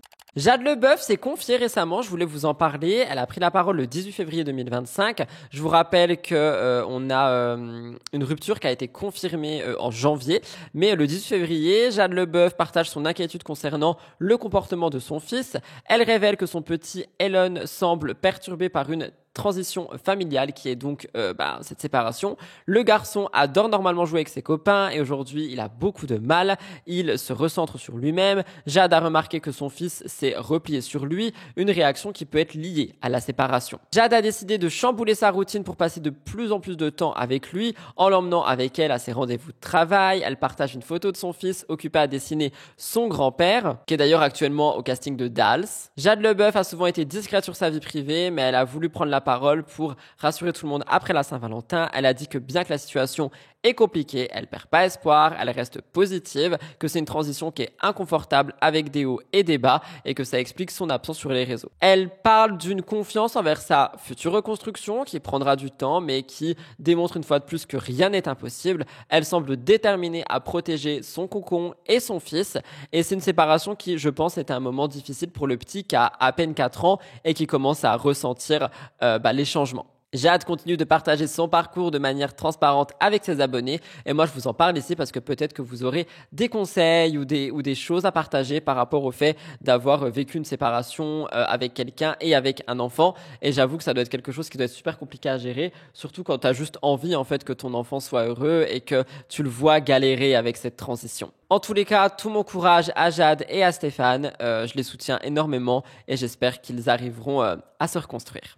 Vous n'avez quand même pas cru qu'on allait faire MTT sans parler de Cassandra? Bah oui. L'affaire entre Cassandra et Simon est un enchevêtrement de rumeurs, de mensonges et de révélations inattendues. Bastos a fait des révélations et si on les prend au pied de la lettre, ça remet en question toute la façade du couple. Cassandra et Simon ont donc, selon Bastos, créé une histoire en interne qui est la fameuse histoire de la tromperie. En effet, selon Bastos, Cassandra aurait su que Simon avait été infidèle et donc ça sous-entend que le couple aurait choisi de mentir sur les réseaux et de faire passer pour folles des personnes qui avaient révélé les infidélités de Simon. Cette décision semble être un compromis pour maintenir leur vie privée à un moment, loin de l'ombre des scandales. Après tout, on peut effectivement imaginer la pression qu'ils ont ressentie, mais si Cassandra avait été au courant de la tromperie, je pense pas qu'elle serait restée avec, honnêtement. Je sais pas. Mais ça soulève un certain nombre de questions sur l'intégrité de leur comportement. D'abord, il y a la question morale. Est-il acceptable de mentir de manière aussi flagrante pour protéger une relation, même si ça signifie tromper les autres, créer une fausse image? Parce que du coup, on est aussi sur une trahison là. Mais honnêtement, moi, je pense pas que Cassandra était au courant.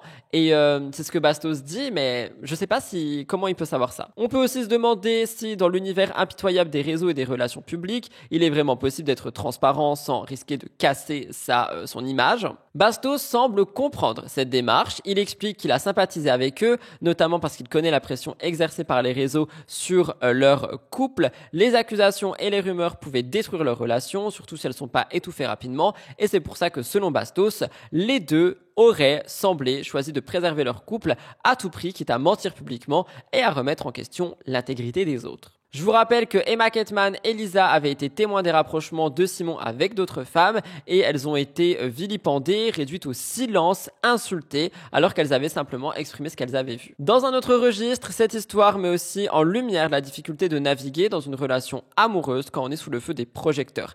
Il est difficile de juger sans connaître tous les détails d'une situation. Bien sûr, chacun peut penser ce qu'il veut et dire ce qu'il veut. Moi, j'arrive pas à savoir si c'est possible que tout ça a été une manipulation, mais vous allez me dire, dans ce milieu, tout est possible, finalement. Regardez. Cassandra avait carrément accepté de venir sur mon stream pour parler du fait qu'elle avait finalement découvert qu'il s'était vraiment passé quelque chose. À ce moment-là, moi, j'en parle en stream et Simon m'appelle et il me dit, en fait, cette histoire-là, elle a été réglée en interne. C'est-à-dire qu'ils ont menti un petit peu publiquement. Beaucoup. Voilà. Ils l'ont fait passer pour folle quand même, la pauvre petite Emma. Ils ont fait passer Emma pour folle, ils ont fait passer Lisa Marie pour folle, ils ont fait passer beaucoup de monde pour fou. Mais en fait, eux, ils sont à peu près avoués les choses en interne depuis quelques mois. Et avoués et pardonnés. Puisque ce qui se serait passé, c'est des câlins, une proximité qui est bien sûr bien trop pour une relation, mais où il n'y a pas eu plus, quoi. Ok. Voilà, disons. Alors embrasser, on ne sait pas trop, c'est ambigu, mais en tout cas, il y avait des gens dans la pièce avec eux et ils n'ont pas couché ensemble, quoi. Il n'y a pas eu Covid. Oh, ça va. Mais donc Emma Ketman avait raison, alors quand même qu'ils ont eu l'audace pendant le live de l'appeler, de l'insulter. Moi, vous avez trouvé ça fou que je les défende. Mais en réalité, les réseaux sociaux sont tellement cruels avec ces histoires. Moi, c'est un truc que je peux comprendre. Alors, c'est terrible pour Emma, c'est terrible pour Lisa Marie, c'est terrible pour les gens qui ont parlé, parce qu'on les a fait passer pour des fous et eux ont subi derrière les répercussions sur les réseaux. Mais ces deux-là, ils ont juste voulu préserver leur couple, ils ont juste essayé, un peu plus fort que les autres, de préserver leur couple et de se préserver, quoi. Je vous parle de Nadège et Emmanuel, ça fait un petit moment, je vous raconte ce que j'ai trouvé. Depuis la naissance de son fils Elio Romeo, Nadège vit pleinement son rôle de maman, mais aussi la difficulté d'être une mère solo. Elle partage avec ses abonnés un quotidien parfois difficile mais aussi épanouissant. Il y a eu quelques ajustements à faire après l'arrivée de son bébé, mais elle s'épanouit pleinement dans son rôle de maman et elle s'émerveille à chaque instant. L'absence totale d'Emmanuel, son ex-compagnon, depuis la naissance du petit, a laissé Nadège assez triste. Elle a tenté à plusieurs reprises de renouer le contact pour que le fils ait un contact avec son papa, mais toujours rien. Lors d'une FAQ sur Instagram, Nadège a ouvertement parlé de l'absence de son ex dans la vie de leur fils. Selon elle, bien que ce silence puisse sembler étrange aux yeux de certains, ça lui a en réalité permis de mieux gérer sa vie administrative et de se concentrer sur son bébé. Au sujet de leur relation passée, Nadège a avoué qu'elle était tombée amoureuse de la personne qu'elle pensait qu'Emmanuel était. Mais avec du recul, cette histoire, eh bien, elle semblerait totalement fausse. Elle dit plus jamais ni lui ni personne. Je pense qu'elle est très déçue des hommes et que peut-être elle n'en veut plus. La situation entre Nadège et Emmanuel semble tourner et ça semble être réciproque. Emmanuel a été annoncé au prochain casting de La Villa et les internautes se sont évidemment demandé ce que pense Nadège de cette participation, surtout à l'idée d'une éventuelle confrontation entre les deux. Nadège a répondu aux questions en disant « Je lui souhaite de régler des problèmes d'infidélité et de trouver l'amour ». Quant à l'idée d'une confrontation dans le cadre de l'émission, Nadège, elle a dit jamais de la vie, je serai en train de pomponner et de vivre ma meilleure vie. Elle affirme qu'elle n'a pas l'intention de se laisser emporter par une situation et ça montre bien qu'elle n'est plus attachée à cette histoire, qu'elle a certainement été déçue et qu'on peut la comprendre. Par contre, j'avoue que Emmanuel au casting de La Villa, du coup c'est cool, tu vois, ça lui tombe tout cuit dans le bec, trop bien. J'ai tellement hâte de voir le casting complet de cette émission. Je pense que ça va être vraiment fort cette année, La Villa 10. Je termine le cœur actu avec Rim Renom qui a été accusé d'avoir ensorcelé notre très cher Vincent Queijo. Rim Renom serait accusé d'avoir ensorcelé son ex-mari dans une démarche un petit peu mystique. Ça revient encore une fois avec le live de Nabil Flix. Selon Nabil Flix, la magie opérerait à travers sa manière d'être, son charme et sa façon de traiter Vincent. Un argument qui mêle physique et culture et où il fait même le lien avec les stéréotypes sur les sorcières de la culture marocaine. Donc selon Nabil Flix, eh bien Rim serait une sorcière marocaine. La situation semble absurde plus qu'autre chose, mais elle met en lumière les accusations qui sont contre les candidates de télé. Rim n'a jamais réagi directement à ces propos, mais on peut imaginer que ce genre de révélation crée un lot de questionnements. Et honnêtement, je trouve que c'est un petit peu trop de dire ce genre de truc, genre c'est une sorcière marocaine, elle a envoûté Vincent et patati patata. Je sais pas, vous me direz ce que vous en pensez, mais je trouve que c'est trop. Ce n'est pas tout, Rim a aussi fait le buzz après avoir publié une vidéo intrigante sur son compte Instagram juste après la séparation de Vincent et Marwa. La vidéo dans laquelle elle s'affiche joyeuse et souriante en train de faire un playback sensuel a rapidement attiré l'attention des internautes. Les commentaires ont été nombreux et partagés. Certains estiment que Rim se réjouit de la séparation de Vincent et Marwa, d'autres ont trouvé que son comportement est un peu excessif. Je cite, elle en fait toujours des caisses quand ça ne va pas de l'autre côté. Il y en a d'autres qui ont dit qu'elle était contente de la rupture et qu'elle le montrait. Ou alors, juste, elle a fait un contenu qu'elle a posté. C'est tout. D'ailleurs, l'histoire entre Marwa et Vincent, elle était loin d'être terminée à ce moment-là, mais on y revient dans une petite seconde. Rim, moi je pense qu'elle est totalement détachée de cette histoire. Je pense qu'elle préfère profiter de ces moments à elle. Dans tous les cas, cette vidéo n'a fait qu'ajouter à la confusion et aux spéculations. Je vous laisse regarder.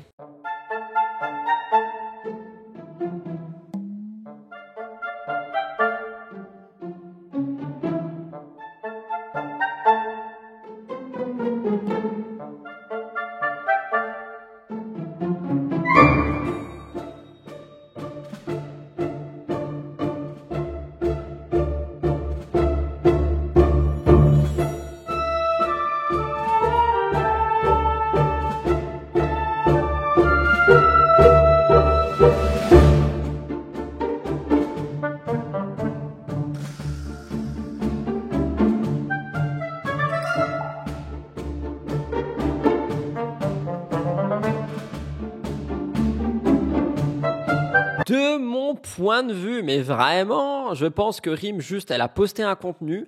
Enfin, elle va pas se montrer en train de chialer parce que son ex, il vient de se séparer, tu vois. Enfin, juste, elle a fait sa vie, elle a posté son contenu. Il y a rien de plus à dire, il y a rien de moins à dire. Et je trouve que les gens vont vraiment chercher trop loin parfois. Franchement. Moi, je pense que juste Rim, elle est totalement détachée de cette histoire, que le temps qu'il n'y a pas de malaise avec les enfants, qu'il se passe rien de mal envers les enfants, juste Vincent vit sa vie, quoi. Je pense que peut-être elle a des choses dans la tête, peut-être qu'il y a des choses auxquelles elle peut penser, négatives ou positives, mais je pense pas qu'elle soit du genre à poster ce genre de contenu. Franchement, je follow Rim sur les réseaux, et moi, tout ce que je vois, c'est quelqu'un qui essaye d'entreprendre plein de choses, et qui essaye d'être une femme libérée, et qui essaye de poster un contenu toujours plus ressemblant à qui elle aspire être. C'est tout, il y a pas de mal.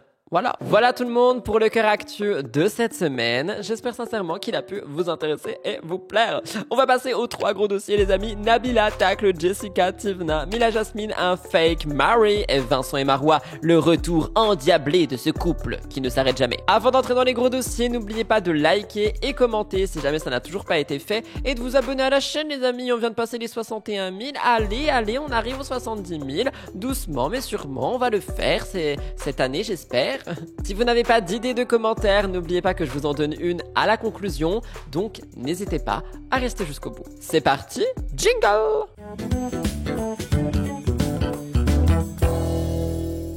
Je commence donc les gros dossiers avec Nabila qui aurait taclé Jessica Tivna. Récemment, Nabila Vergara a semé la discorde en s'attaquant à Jessica Tivna et Thibaut Garcia. Cette ancienne star de télé, devenue femme d'affaires accomplie, n'a pas hésité à faire des remarques subtiles mais percutantes qui n'ont pas manqué de faire réagir les internautes et de raviver les tensions entre les deux clans influents. Jessica et Thibaut, parents de Mylon et Lil Wayne, ont récemment traversé une période difficile dans leur relation, alimentée par les défis liés à la parentalité, et elle avait expliqué que c'était le cap dès 7 ans, en crise dès 7 ans. Néanmoins, quelques décisions récentes de Jessica ont fait grincer des dents, non seulement chez les internautes, mais visiblement aussi chez Nabila. Jessica a annoncé la création d'un second compte sur TikTok, comme je vous l'ai dit tout à l'heure, spécifiquement, dédié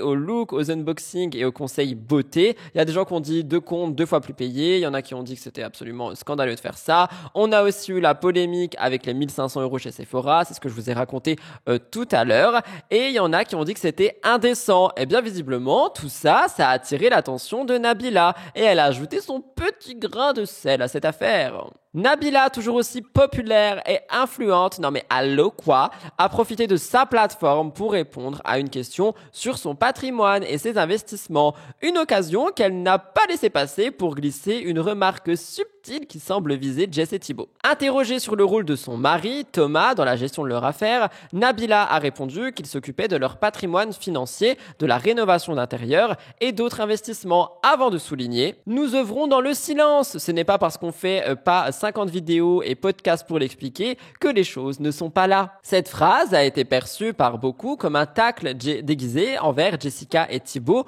connus pour détailler fréquemment leurs projets à travers leur quotidien luxueux sur les réseaux sociaux, mais ils ont aussi été invités sur des podcasts, ils ont aussi créé leur podcast, donc voilà, ils parlent beaucoup de business. Donc perso, moi ça me dérange pas, j'adore les gens qui parlent de business, j'adore les gens qui expliquent comment ils sont arrivés où ils sont arrivés, mais Nabila, ça a l'air de la déranger. Les internautes ont fait le lien et se sont empressés de commenter cette remarque en suggérant que Nabila essaye de souligner son approche plus discrète par rapport à celle de ses anciens camarades. Ce commentaire de Nabila a donc alimenté une rivalité entre les deux et plus généralement a ravivé les tensions qui existent souvent entre les influenceurs des réseaux sociaux.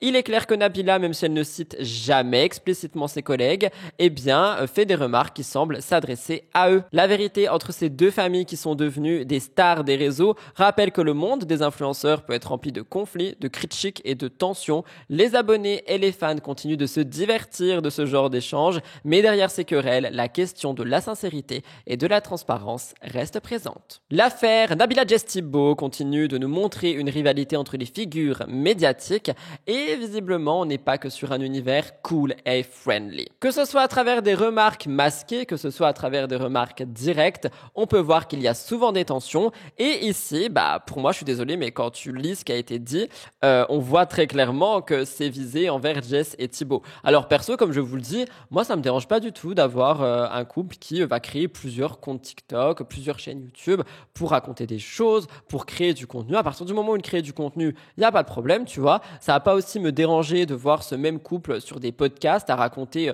comment est-ce qu'ils gèrent leur travail, comment est-ce que machin, comment est-ce que bidule. Peut-être qu'on a aussi une petite jalousie de Nabila qui n'est pas invitée sur les podcasts, qui ne crée pas le même type de contenu. Je sais pas. En tout cas, je trouve ça petit en fait, on te pose une question pour te dire comment est-ce que ton mari gère l'entreprise et au lieu de juste répondre, tu réponds et tu tacles. C'est quoi le but? Genre sincèrement, j'aime pas ça. Voilà, c'est tout ce que j'avais à dire. Et ouais, qui s'y frotte, s'y pique, s'y frotte, s'y pique. Bref, vous avez compris. Nous passons une fois de plus à Mila Jasmine. Est-ce que son mari existe vraiment? C'est une question qui s'est encore une fois posée, évidemment. Depuis plusieurs mois, la vie sentimentale de Mila Jasmine ne cesse de faire parler. Accusations, doutes et polémiques s'enchaînent et cette fois-ci par rapport à son mari. Est-ce que Lorenzo serait un imposteur? Tout commence avec une simple story Instagram, en apparence anodine, mais les internautes toujours très attentifs aux moindres détails ont rapidement remarqué une incohérence. L'homme qui apparaît sur cette publication ne semble pas tout à fait ressembler à celui que Mila affichait comme étant son époux lors des précédentes apparitions. Très vite, les spéculations se sont multipliées, certains allant même jusqu'à affirmer que plusieurs hommes différents avaient été présentés sous le nom de Lorenzo. Les réseaux se sont enflammés, de nombreux internautes ont comparé les photos, soulignant des différences notables entre les visages et les traits de celui qui est supposé être son mari. On peut lire, franchement c'est flagrant, on dirait deux personnes différentes. Elle croit vraiment qu'on ne va pas remarquer. D'autres sont allés encore plus loin, insinuant que la relation de Mila avec Lorenzo peut être totalement fictive. Après la fake grossesse, maintenant le fake marriage, c'est quoi la suite à fake divorce? Cette affaire relance de nombreuses interrogations sur l'authenticité des déclarations de Mila Jasmine. En janvier, elle avait dû faire face à une autre polémique concernant son couple, la fameuse vidéo tournée à Dubaï qui montrait Lorenzo très proche d'une autre femme, on en a parlé. Mila avait réagi en tentant d'apaiser la situation, mais cette fois-ci, les soupçons portent directement sur elle et sa vie. Est-ce qu'elle invente tout? Est-ce qu'elle est fake? Est-ce qu'elle est en train de créer sa vie sur les Sims? Voilà. Comment Mila compte-t-elle réagir une fois de plus à cette vague de doutes et de critiques? Eh bien, elle ne l'a pas fait. En ce moment, Mila, elle fait quand même pas mal de polémiques, entre la rumeur d'Ozempic, parce que, elle est repassée du L au S, comme elle l'a dit, parce que ceci, parce que cela, maintenant, le fake mari, la fake vie, les femmes qui ont fait semblant d'avoir eu une relation avec son mari, mais finalement, non, ils avaient rien eu. Enfin, vous voyez, on a beaucoup de polémiques, je trouve, autour de Mila Jasmine et autour de son mari. Et moi, de mon point de vue, franchement, j'apprécie pas forcément Mila, mais les gens, ils vont trop loin avec elle. Genre, sincèrement, ils vont trop loin avec elle. Je comprends que t'apprécies pas quelqu'un. Je comprends que t'as envie de creuser chez quelqu'un pour dire, ouais, c'est quoi la faille? C'est quoi le machin? C'est quoi le bidule? Cependant, y a rien, en fait. Enfin, je sais pas, moi, je trouve que c'est un peu chaud quand même d'aller dire de quelqu'un que son mari est fake sur base de, oui, mais regardez, il n'a pas le même trait que là-bas. Eh, les gars, prenez une photo de moi il y a quelques années, j'ai pas les mêmes traits non plus, Je sais pas, peut-être que je suis trop crédule, peut-être que je suis trop gentil, je sais pas, mais en tout cas, bichette, genre vraiment, bichette. Vincent et Marois, le retour, le dernier gros dossier de cette émission que je vais m'empresser de vous lire à l'instant. Soyez prêts, sortez les popcorn, si possible, sucré, on n'aime pas le salé ici. Enfin si, j'aime le salé, mais pas en popcorn. Vincent Queijo semble être dans une période de turbulence après sa rupture avec Marois Meraska. Récemment célibataire, il est prêt à régler ses comptes avec elle et plusieurs indices laissent penser qu'il pourrait dévoiler sa version des faits dans un avenir proche. Et nous, on s'est arrêté là, ok? Parce que c'est vraiment un feuilleton. Donc si vous avez vu la suite, c'est pas grave, dévorez le feuilleton. Vous inquiétez pas, je vous raconte tout. Mais on fait le feuilleton dans l'ordre. Alors, Marois Meraska avait officiellement annoncé la rupture. Son message ne laissait aucune place à l'ambiguïté. Elle utilisait des mots comme menteur, traître, tocard. Elle avait pris du recul, elle avait affirmé que la cause de leur séparation ne résidait pas en elle, mais bel et bien uniquement dans les actions de Vincent. Des accusations de trahison avaient attisé la polémique, d'autant plus que Aquababe a révélé que Vincent aurait échangé avec une autre femme dès novembre, augmentant ainsi les spéculations d'une possible infidélité. Cependant, Marois avait pris la parole et avait insisté sur le fait que la rupture allait bien au-delà de ces échanges, expliquant que Vincent n'était pas l'homme qu'elle croyait qu'il était. Nous, on avait on avait parlé de plusieurs potentielles rumeurs, des violences verbales, des violences physiques, de l'emprise, etc., etc.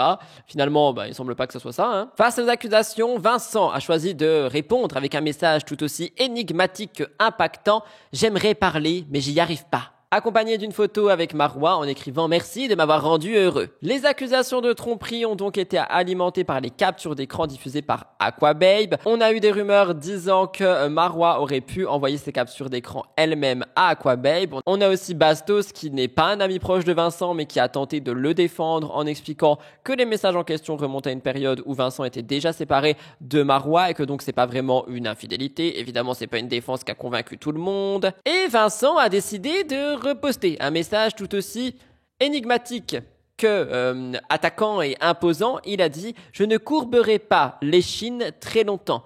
À très vite ». Un réveil accompagnait cette phrase « TikTok, TikTok, je vais bientôt prendre la parole ». Beaucoup se demandaient si ce message n'était pas une prélude à une réponse aux accusations de Marois. C'est un mystère qui restait entier et tous les regards étaient tournés vers Vincent pour savoir ce qu'il allait dire. Une confrontation avec Marois à prévoir. Va-t-il enfin expliquer les raisons de la séparation ? Le suspense de ce feuilleton était insoutenable, les amis, insoutenable. Eh bien, pendant tout ça, Marois, elle était en voyage. Elle a été en voyage à Bali et puis ensuite elle a été en voyage en Thaïlande. Mais déjà à Bali, on l'a vu se confier à ses abonnés en story. Elle disait « Je vais très bien, je profite de la plage avec un grand sourire. » Loin de l'ombre de la séparation, Marois, elle profitait de ses meilleurs jours. Et puis un petit peu plus tard, en Thaïlande, à Phuket, elle a été en train de profiter pleinement d'un moment dans une piscine. Et c'est un cadre qui a laissé potentiellement une rencontre, étant donné qu'un homme est venu parler à Marois, qui a eu une grande discussion avec cet homme et que Marois semblait ouverte à la discussion, quoi. Évidemment, ça veut pas dire qu'elle allait se faire cet homme ou alors se mettre en couple, mais voilà, ça montrait qu'elle vivait sa best life. Mais on avait des questions. Pouvait-il être le nouveau chapitre Marois ? Est-ce que Marois était prête à tourner la page ? J'en sais rien. Quoi qu'il en soit, elle essayait d'aller de l'avant. Regardez.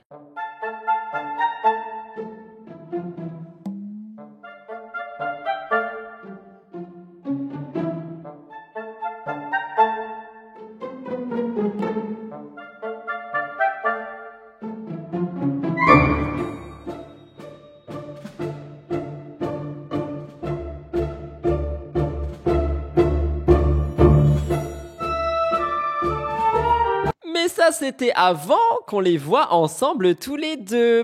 Oui, c'est le retour du couple.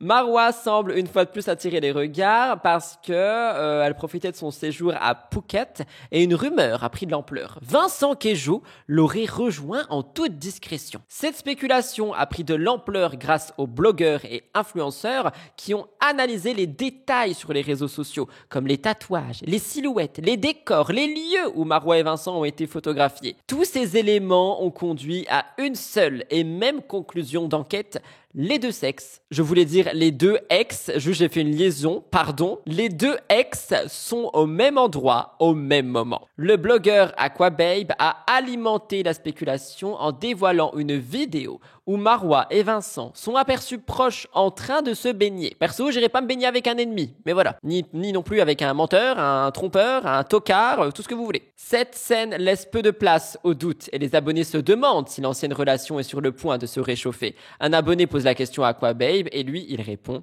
de ce que j'ai entendu, organisation surprise de l'anniversaire de Queijo en Thaïlande. Ses amis lui ont préparé ça dans le dos de Marois.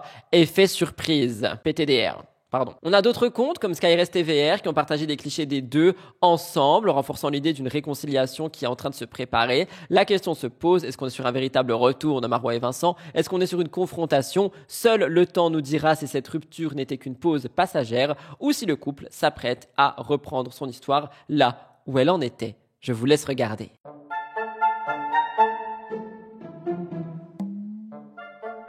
Voilà tout le monde pour l'émission Mix the Tea cette semaine. J'espère sincèrement qu'elle a pu vous satisfaire, vous plaire, vous intéresser et vous apporter toutes les informations sur l'actualité people et les réalités vues d'un œil incroyable étant donné que c'est moi. Je sais pas ce que j'ai aujourd'hui, j'ai mangé du lion. N'oubliez pas de liker et commenter si jamais vous souhaitez me soutenir. Et justement, dans les commentaires, mettez un lion. Je suis en rage de lion, là je sais pas ce qui m'arrive. Donc mettez un lion dans les commentaires si jamais vous voulez me montrer que vous êtes arrivé jusqu'ici. N'oubliez pas aussi la question pour la semaine prochaine. Posez-moi une question, peu importe laquelle. J'en sélectionnerai une pour MTT de la semaine prochaine. Abonnez-vous à la chaîne si jamais vous souhaitez me soutenir. Je vous souhaite un très bon dimanche ou alors un très bon début de semaine. Love you guys. Merci pour votre fidélité et merci de m'avoir écouté jusqu'ici. Bye bye!